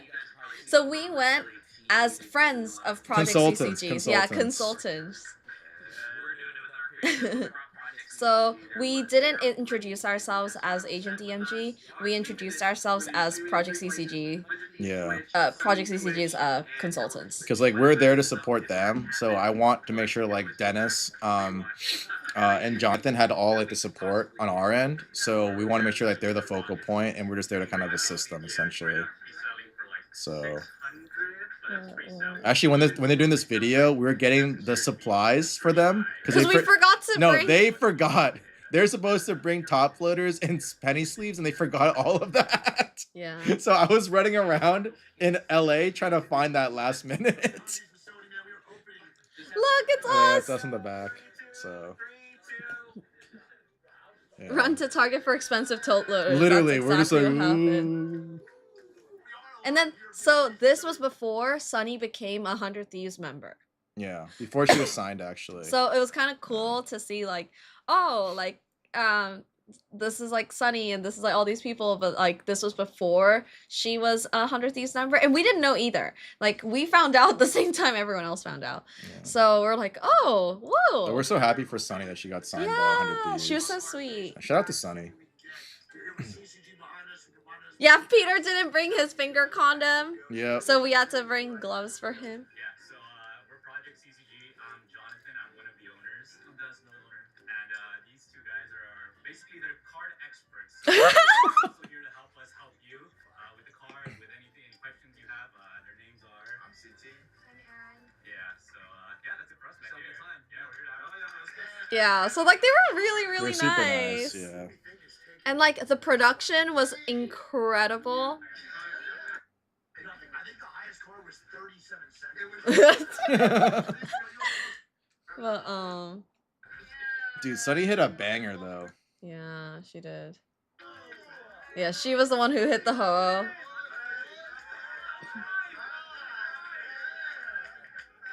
You never watched this video, right? No. You know what they'll say? What? Wait, you gotta watch. You gotta watch it. That's your mind, and then maybe it's that. Yeah, so fun. Hey, shout out RD, shout out Project CCG. They're also really cool. Yeah, they're really nice. That's a really cool group of people. That's awesome. That's so fun. GG's. Peter, you like your pulls or what? Dude, my pulls are sick. Actually, I got some heat. I think Milk Puppy had the worst pull. Oh, Newt? Yeah. Yeah. It's actually insane though that there was no me to hit. Yeah, it was kind Yeah. of bad, but Come on. It's good. It's good. oh, like okay, there was like somewhere where where Nicewig says like, dude, that was like the most fun content and easiest content. Oh, he Just said it was, like, opening. super easy. Yeah, it was like, oh, it's like the easiest content ever. And like what you guys didn't know before this was actually like, see, we were carrying a Evolving Skies case, not a case, sorry, a booster box, and that wasn't ours. It was Project CCG's, and we dropped it. Not us. Jonathan. It was Jonathan. Jonathan dropped an Evolving Skies booster Evolving box. Skies booster box, and they got it on camera, and we were like, "Oh shit!" And we like picked it up, and Jonathan goes, "No, not in front of the camera!" And then I thought that they might do it, but they didn't. They didn't. They dropped an Evolving I think that Skies would have been really box. funny though. PSA 8 for all those cards. Oh, this is really cool. Yeah. But yeah, it was really cool to be in that, like, that was The like funniest thing ever though was so like Alex was giving us a tour of the 100 Thieves facility, right? So we had to see some of the players, and we had to see some of like the LCS, or now it's LTA, but we had to see like I saw FBI, one of the league Oh players. yeah, we did. And it was so funny because as we're going by to go see the players, right? Dennis has to say the most cringe thing ever. Oh. Dennis tells Alex, goes, "Hey, where's Faker?" I was like, "Bruh, Faker's in No. Korea. What are you talking Faker's in about? He's on T1. T1. What are you talking about?" This He- is T100, he not saw T1. he saw the trophy wall, and he's like, "So where's Faker?" No. And then Alex is just like, You want a Pokemon hoodie as well? Do you want one? I have one. I have a large size if you want to buy it from me. Yeah, he's not a gamer. No, he's not a gamer. Yeah, he's not a gamer. He's too busy to be a gamer. Okay, Yeah. when people say they're busy, they're really not busy. I've seen Dennis busy. That's busy. Like, I always have a measurement of how to quantify who's actually busy. And when I see Dennis operate, this man literally has no time for himself. Like, he's scrambling all the time to help all his like colleagues. He's doing everything else. Like, he is like one of the busiest people I've ever seen. And the like, most efficient. And most efficient. Like, straight up, there's a lot of, I'm not gonna call out like specific creators or anything like that, but there's a lot of creators that always say, I'm busy, and they're big creators too, right? But when I talk to like a lot of like these bigger creators, they always tell me like we're really not that busy. We just want to like utilize our time the way we want to use it. So when I say like Dennis is actually busy, I mean like he literally has no time for anything. Like he's running around, always being hyper efficient. Every like minute matters basically. And there's very few people where I would say like every minute matters. It's usually like, oh, like you We have an hour to hate kill, wasting his 2 hours to time. kill, whatever, right? Like we feel the worst when we waste his time because his actual time is more valuable than I would say most people. I hate to say it, but it's that optimized. And so whenever he asks for things or like we do business with him, We I'm like, yeah, prioritize we it. hella prioritize it because of just how optimized he is. And so Yeah. I really learned like the value of what busy looks like when I saw like his like how he does things. And like that's why I'm always like so appreciative and always so like in awe of like his I guess like his management skills, like his time management skills. It's like so impressive. Mhm, So mhm. yeah, I know an actual busy streamer most are. Yeah. Who's Dennis? Dennis is the owner of one of the owners of Project CCG, Yeah. which is the shop that we do a lot of our work Yeah, with. it's Dennis, Jonathan, and Johnny, and they all Mhm. work super hard. Yeah. Dennis is like we know Dennis in particular because we work with him the most closely. Yeah. So we can say that, you know, like Johnny and Jonathan also work extremely hard as well. I just know Dennis more personally, so I Them. can say that, you know. Oh shit. Them. Project CCG.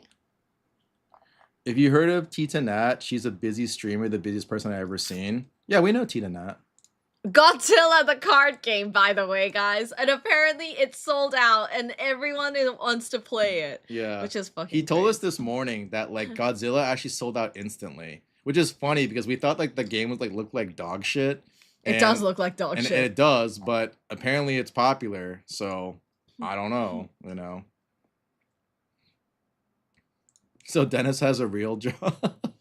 He is a very busy CEO. He is a very, very busy CEO. We stand Project CCG here, yes. This sounds like a Kuduru game. Dude, the card game is It looks so like complete ugly. ass, honestly. Who was the one who had it? Dude, Cold Brew, I'm not gonna lie, even Uma Musume looks better than Godzilla. Wait, what is it? Who's it? Wait, which Who has it? Is it this one? No. Cold Brew's asking Godzilla or Uma Musume? Hmm? He's asking Uma Musume or Godzilla. What's better? What's better? Yeah. I would honestly argue Uma Musume is probably better. Yeah, where did they put it? It was a TCG chat. Oh yeah, look. Like, what the fuck is that? Like, dude, what is this? Do That's you guys want to play this game? that's literally the artwork for Godzilla. I saw that in the Discord, the OG style, brother. That's literally They're what you're straight buying. from the 80s, right? You thought UA was bad. Yeah. No, we think UA's art is really nice. I didn't say that. I do. I think UA's art is really nice. It's just screenshots. Yeah, basically. Dude, what is this? What is this? This is The comments. I about mean, hey, sponsors screenshot. if it sells, it sells, right? I am gonna judge people for buying this, but I will. but If someone's there, I'll be like, why did you buy that? Why did you waste your money? so to answer your question, Aaron judges. Aaron judges, but also Cold Brew, Uma Musume is definitely better than Godzilla. Yeah, because it's at least Weiss. It's at least it looks decent. This looks like terrible. Yeah. Like absolute caca. Yeah. All right. But yeah, Alright. there's like so many big like Weiss cards that like are I just can make better ones. not really known. And so I basically gave you guys an entire list of cards to look at. So Yeah, we're investing in art.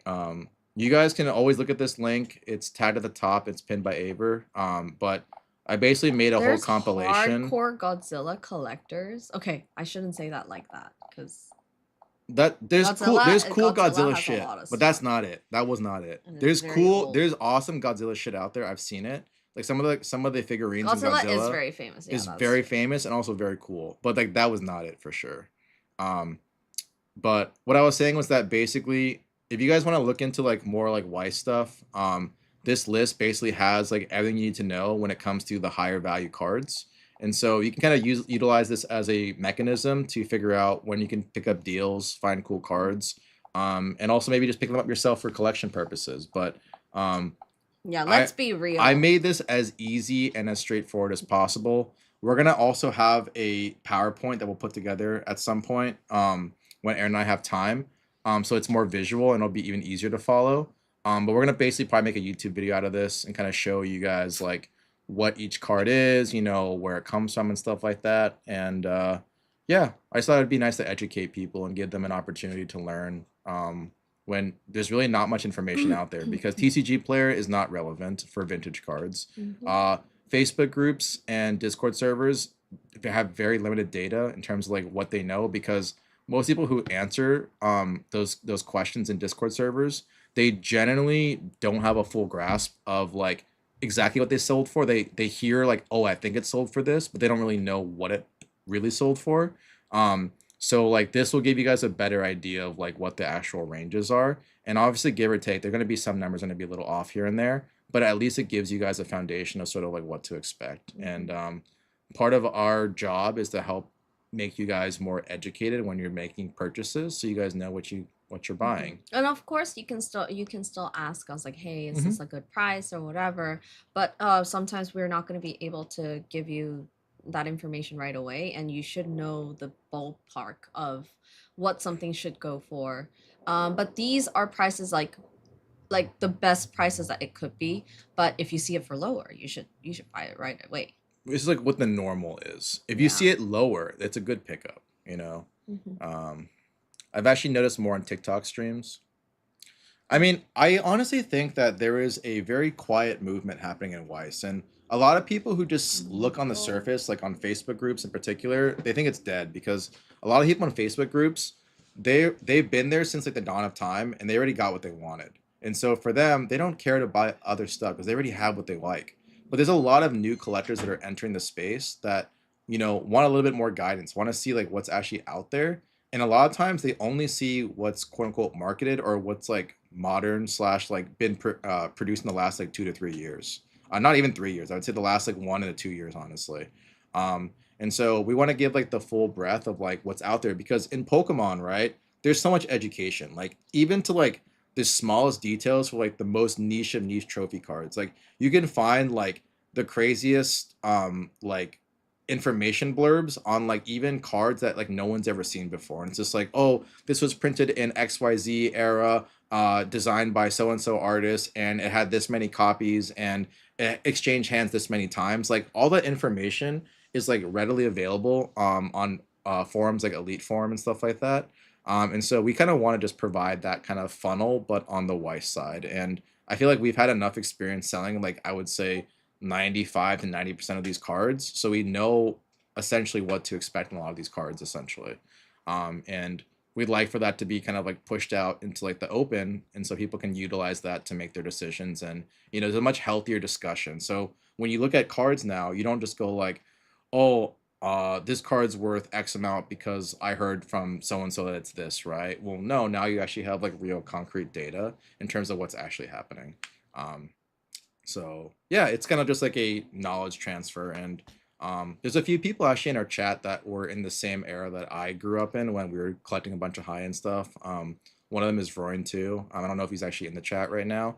But there's very few people like that still kind of collect Weiss from that era. And so the least I could do to help other new collectors is provide the knowledge that we learned during that time and then provide it to other people. So yeah, that was pretty much like our content for today. You know, kept it very educational. Again, like in the theme of like Market Monday, we're trying to move less from like always selling in a marketplace to just having like a little bit more education and good topics about that. And so what we want to eventually do is just talk about things that you guys want to learn about too. Like I felt like for me personally, this is something that I wanted to do for myself as well, because I think that it's something that people don't really get to experience too often and see like all in one place.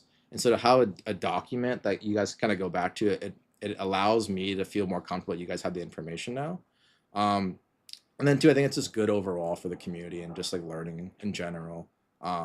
So going forward though, we'll definitely be doing other topics. Like I don't know what you guys care about, but if you guys want to learn about like Gundam, you want to learn about like Pokemon, Yu-Gi-Oh, like anything that I have like at least somewhat of a knowledge in, I could pretty much go over a lot of stuff. I could even talk about like grading. One of the things that we get asked all the time is like, how do you which cards do you send to which grading companies? Like, do I send it to PSA? Do I send it to Beckett? Do I cross it? Do I crack it? Like, we could have a whole segment on that topic as well because that's a very popular topic amongst people that are trying to like look at cards and stuff like that. So if you're into that too, we can talk about that. It's really up to what you guys want to do. So um, just kind of going through what everyone's saying. I appreciate this. If I were to get into Weiss, I'll use this to save time. Yeah, 100%. Like if you ever jump into Weiss, James, at least you now have a document that you can kind of like relate back to and see like what makes sense and what doesn't. Um, you should go over high-end Weiss eBay sales one day and let us know your thoughts. Yeah, we can definitely do that. I think that like a lot of like eBay sales are really good examples of what like instant liquidity looks like. And so Weiss at like the most optimized levels are like the prices that I mentioned, but a lot of times on eBay sales, there's actually a lot of opportunities because they usually end lower than like what these prices are. And a large part of that is that in Weiss, unlike Pokemon has a buyer for basically every card. Like no matter when you list it on auction, there'll always be at least one or two people that always want that particular card. In Weiss, it sometimes takes a couple months to find that right buyer that wants the card at the right time. And so if you're just listing a card on eBay, a lot of times you're going to get people who just need instantaneous money. And so the people that are looking to buy it are people who are looking for like really good opportunities to flip it down the line, right? And so a lot of eBay auctions are great opportunities to buy cards. Like if I were someone who had a lot of money and I knew the information I had today, I would wait for some of these cards to hit auctions, snipe them, and then utilize that and like ride that out into like, the later half of next year slash early, maybe like end of this year when it starts to move up again. But eBay is a really great opportunity to buy cards in the low right now because people just don't know. Believe it or not, on eBay, although it's like the best platform to get the most visibility for your items, most people are not really paying attention to Weiss auctions. And even for myself, there's so many times when I like fire up eBay, I just go through like eBay sales data and I'm like always shocked to see like what gets auctioned. Because I'm just like, oh, I didn't know this was auction. Like no one talked about it, no one marketed it, no one said anything on like Instagram. Like usually like for big cards, they do the marketing for it. So you kind of know like what's getting hit. They either hit up like Pallet Town or they talk about it on their own personal IGs and they ask their friends to share it. But there's some like really, really low auction sales that I'm sure even you Potato Salad have probably won, which is amazing because you get these cards basically at a discount, like way, way cheaper because people just aren't paying attention. And so auctions are an incredible way to just, I guess you could say in So Easy's terms, improve your Gooner collection. And you can, and within a short amount of time, you'd be surprised what you can actually do by just winning eBay auctions. Because it is by far the easiest way to get things at a much lower price tag for sure.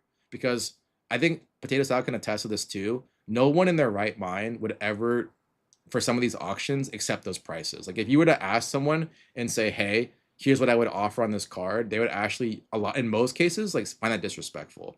But in an auction, because it's like, people don't want to bid on it, it's your opportunity to make that, that price tag a reality for yourself. So it's pretty crazy. I like what you're spitting, brother. Thank you. I'm glad to coin a term. You and Aver both let us say your Gooner collection. The Goon Squad for sure. I got an SEC Maya at a decent price, I thought, in an auction this week. Hell yeah, dude. That's so awesome. Like SEC Maya, incredible card. And if it's like first print, which I'm assuming it is, like just chef's kiss, beautiful. Peacemakers, where you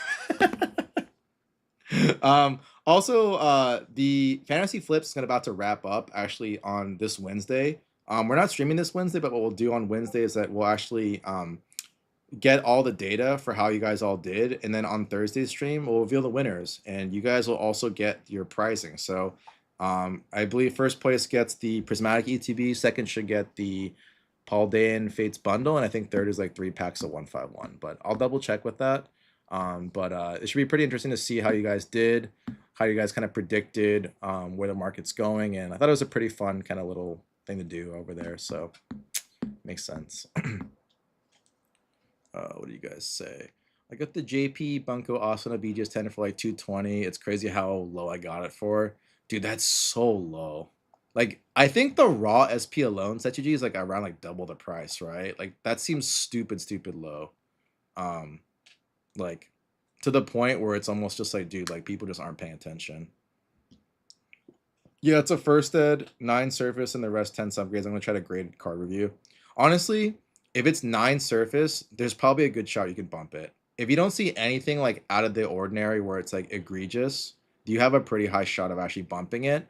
And then taking it from a 9.5 to a 10 is a massive upgrade. So just having that upgrade is like just gigantic, and it makes a huge difference. So that's a great pickup, by the way. I love cards that have those kind of subgrades when it's 10, 10, 10, and then like one low subgrade, because you already know that like that person is probably grading too harshly. And all it takes is just one a little bit more generous grade to kind of bump it. And then now you have a BGS 10 instead of a BGS 9.5. So that's pretty sick. Check the link I sent. What did you send? Let's see. I looked at this. Like, look at this. I know another 2 days. Yeah, like this is like stupid low. Like the card itself is probably like 150 raw. So for this to be 68 bucks, I know it ends in like 2 days, but if it's even like below 100, it's like it's just free money, honestly. Like there's so many cards like this that are just super free. And this is one of those kind of cases where, yeah, it's a PSA 10, like who cares? But at the end of the day, like the raw value of the card is like way more than this. So getting it is like, to me, a no-brainer. If it's like this low, if it stays this low at least. Would you just wait out on the One Piece Dodgers promo or prices to come down a bit? It depends on like what your goal is, James. If your goal is to like get a black label, the sooner you buy it, the better, because the longer you wait, the more competition you have with other graders kind of gatekeeping the black label. The easiest time to ever black label a card is always in the beginning, because they have no data to work off of. So if they don't know like how centering works for a card, and you're the first like kind of like card that you use as a reference point, it's much easier to BL a card that way. Because after you BL that card, they start using that card as kind of like an example of like what other cards should look like. And if the cards don't even come remotely close or even like slightly close to like that, that like I guess like centering, then they'll never give it a black label. They'll just give it 9.5 centering every time. So I do think if your goal is to quote unquote stonk and BL, then do it earlier. If your goal is to just like have it as a PC item and like not really care, then just get it later. But it's completely up to you, like what you value the most for your personal collection. Am I seeing you guys this week? Oh, so that's the thing I had to bring up too. I forgot to bring this up earlier, but I think more people here, so it's actually better. We're planning on doing a 1 second. We're planning on doing a taco night, actually probably this Saturday. So if you guys are all available that are local, we're planning on doing a taco night this Saturday. We're trying to do it at the taco place that we couldn't go to last time. And so if you guys are down that are local, we will be doing a taco night. And so we might do that plus, you know, go to Buddy's afterwards. We're not sure yet. We're actually really not sure. But we're for sure gonna be doing taco night, most likely on Saturday. That will also probably be one of Aver's last times we see him, at least in SoCal, because he's moving. So it'd be a nice way to kind of see Aver too and have a proper night with him. And I'll also have some friends too that will be coming as well. So it should be a good time all in all. But it'll be good vibes, very good vibes. So we'll make an official announcement in the Discord for sure.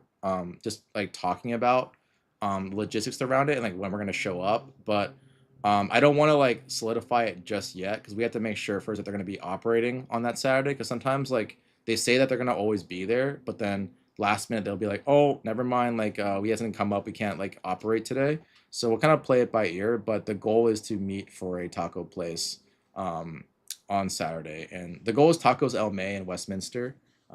That's a really good taco spot and it's very cheap. I think some of us are thinking about bringing like portable portable tables to eat on because it's like all in a parking lot. So if you guys are down to come out, just let us know. You guys are more than welcome to come hang out with us. We'll be eating tacos, chilling, hanging out, and then maybe we go to a card shop afterwards, like buddies. We'll see. I really have no clue yet in terms of like what we're doing afterwards, but our goal is to at least for Saturday have that taco night, and it should be a lot of fun. So I'll drop off the anise if it doesn't sell early. Okay, sounds good. 6-hour drive for you? Oh my god. Yeah, I would not drive out for 6 hours. You know, we'd love to have you, Noof, but 6 hours is definitely I don't know. For one taco night, I would say that's probably overkill, but that's up to you. Anyone have a couch I can sleep on? I do like tacos. Yeah, I mean, 6 hours for a drive just for tacos. I don't know. What I would happened? say probably not, Noof. But if you really want to do it, we're not gonna stop you. I'm not gonna stop you. For what? He said, "Oh, it's a 6-hour drive to get tacos on May for him." Oh my god, no. He's like, "I do love tacos though. Can I sleep on someone's couch?" Don't do that. Don't do that. 6 hours each way. Oh, it's even worse. I'm feeling not so good. Still? So, yeah. Not feeling. Oh, Mm. I mean like my like cough, I'm fine, but I'm like Mm. coming. But yeah, that's pretty much it. Tomorrow, what are we doing tomorrow? We're It's a great question. I don't know. I don't know. Yes, she got her medicine. No, not for today. There was no medicine for today. Not today for like last time. But tomorrow we'll figure out what we're gonna do. I don't really know yet. We might maybe get like a box or something. I still have like 1 or 2 Final Fantasy boxes that I'm picking up. I just haven't had time to get Yeah, but them that's yet. like for a rainy day content. Like it's like on the backlog. They could always get it. Wait, CT says I should stop taking my pills. What? I did not say that. No content day rip. Yeah, because like when we do, I mean, it can be used for content, but I just don't want it to be open like that day, and that's it.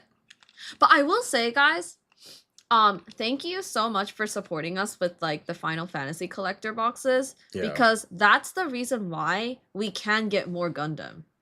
Mm-hmm. Just so you guys know, that's the reason why, because you guys pulled through is the reason why we can get more cool stuff. Yeah, we can use the funds to get cooler stuff for you guys. And like one of the things that we learned, at least like in our streams, is that like when sets are really busted and like people really enjoy them, like we're gonna double triple down on them. So like if you guys like really enjoyed Final Fantasy, we saw that, we knew like, oh, for us it makes sense for you guys to keep on like ripping so you guys enjoy that.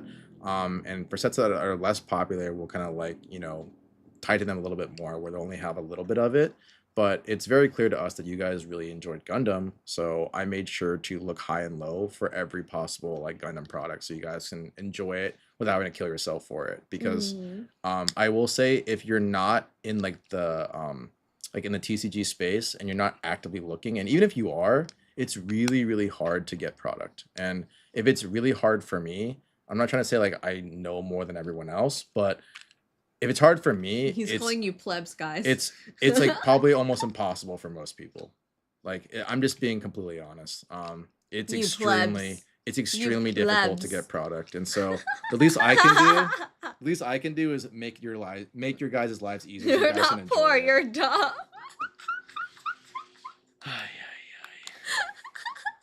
I do this for a living. It's a different scenario. That's so funny. I wanted like a shield hero so bad, but I can't get over the fact that he has the emotional maturity of a thumb. I have a question. Are you guys going to this year's card party in Yes. Seattle? Yes, Yes, we we are will. going to Seattle. Damn, Yes. those look like 1980s baseball cards. The Godzilla cards? Oh, yeah. So That's so ugly. true. Sorry, we're reading like YouTube comments. It's been a while since Yeah. we've read YouTube comments. But yeah, we do try to. We're gonna go to card party. Actually, in terms of moving forward, I think CT and I are still talking about this. It's not 100%, but card party, like we're gonna be very selective with what what shows we go to. Most of the shows CT will probably be going to, and I will be the one who stays here and like opens packs or like whatever. And We just like talked about basically there are some shows from like a monetary optics perspective. Some shows are just there for networking. And so if we're there for networking, it doesn't always make sense to send both of us there because it's a lot of money that we're spending to have both of us there. Also, like in the hotel, food, you know, the airplane fares, like it gets really expensive. And so we're being very, like Aaron said, we're being very particular about which shows we go to together, Yeah. and then which shows I just get sent by myself essentially. And then another Um, thing is if we do that, then he can earn money through like that kind of stuff. And then if you guys need to like sell some stuff that you guys have, he can do that for you by Yeah. going to these shows. And then for me, I can hold the stream down with like product and more guests because you know I can do this by myself too, but I think it's always more fun to bring other people. And we're thinking next week we're gonna try and bring more guests over when CT is taking his leave of absence. Yeah. One of our things that we wanted to do was basically introduce different kinds of communities to what like we do. And yeah, like Trisha, for instance, is someone we want to bring back. Like that's very obvious for us. Like she's gonna eventually come back. So well, hopefully. I say that, Trisha? but you know, I would hope she comes back. Trisha, You please know. come back. Please. Oh, and then also we were like thinking, I don't know, like for like the days that we're not ripping and CT's not here, I actually wanted to do like gaming ones with like gaming streams with either Trisha or Kayla. Have not spoken to them about Also, this yet, by the way. James, Leslie loves Yu-Gi-Oh. Young loves Pokemon. Yeah. Yeah. Yeah, game So- streams. I can do this by myself. Yeah. Famous last word. I can actually. I can stream by myself. I've done it before. I used to stream by myself all the time. Yeah. But we're But then I don't know to you guys. I don't know if it'll be interesting to you guys, but yeah. The only way you get Yeah. like Leslie and like Young to come out is if you have like some goated release where like they just have like infinite product to rip. yeah, Stardew Valley. And even stream. then it's like so hard. Like they're really busy.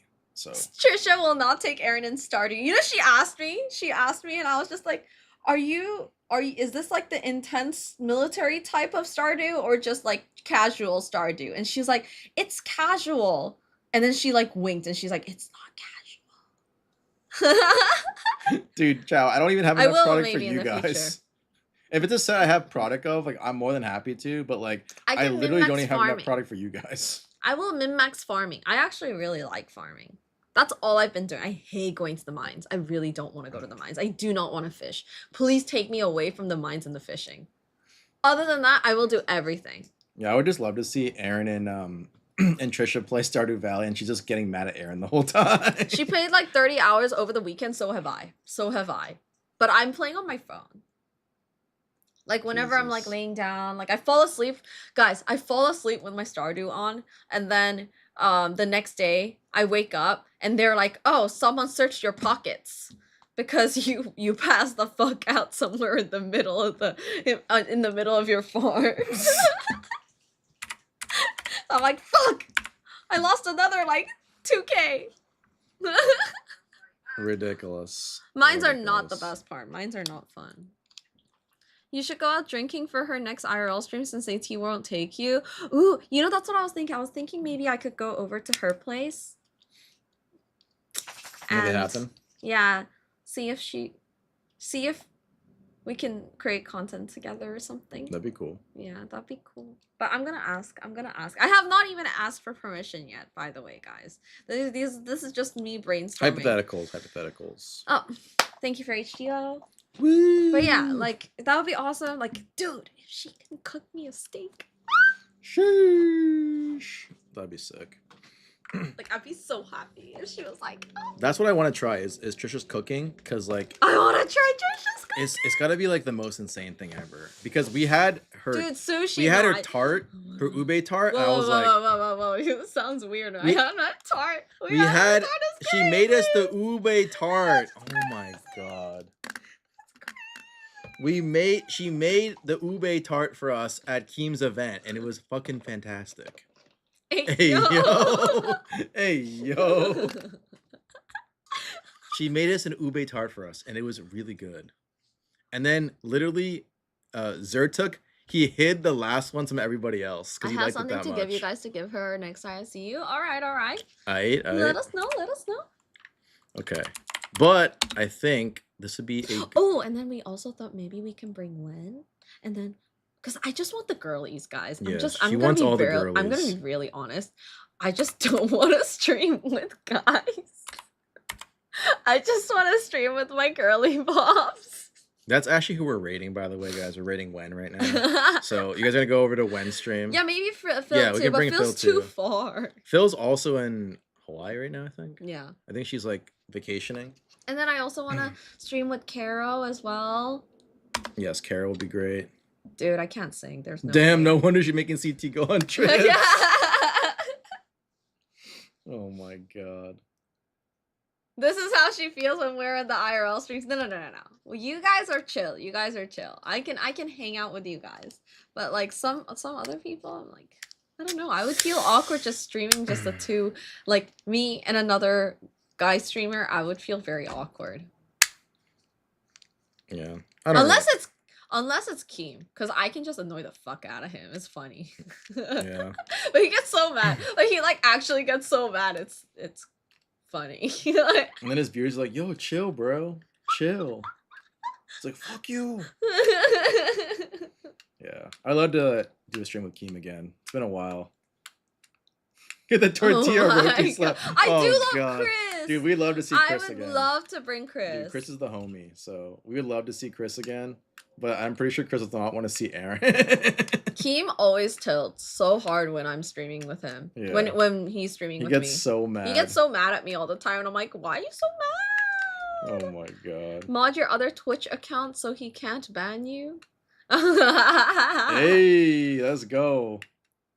Oh, we went to New York. That's right. That's awesome. Anyways, guys, have fun on the Bye! Ren Oh stream. shit, yeah. Send a nice message. Bye. We'll see you guys in a bit. I'm gaming. Let's game. Let's Bye. game. Okay. Click.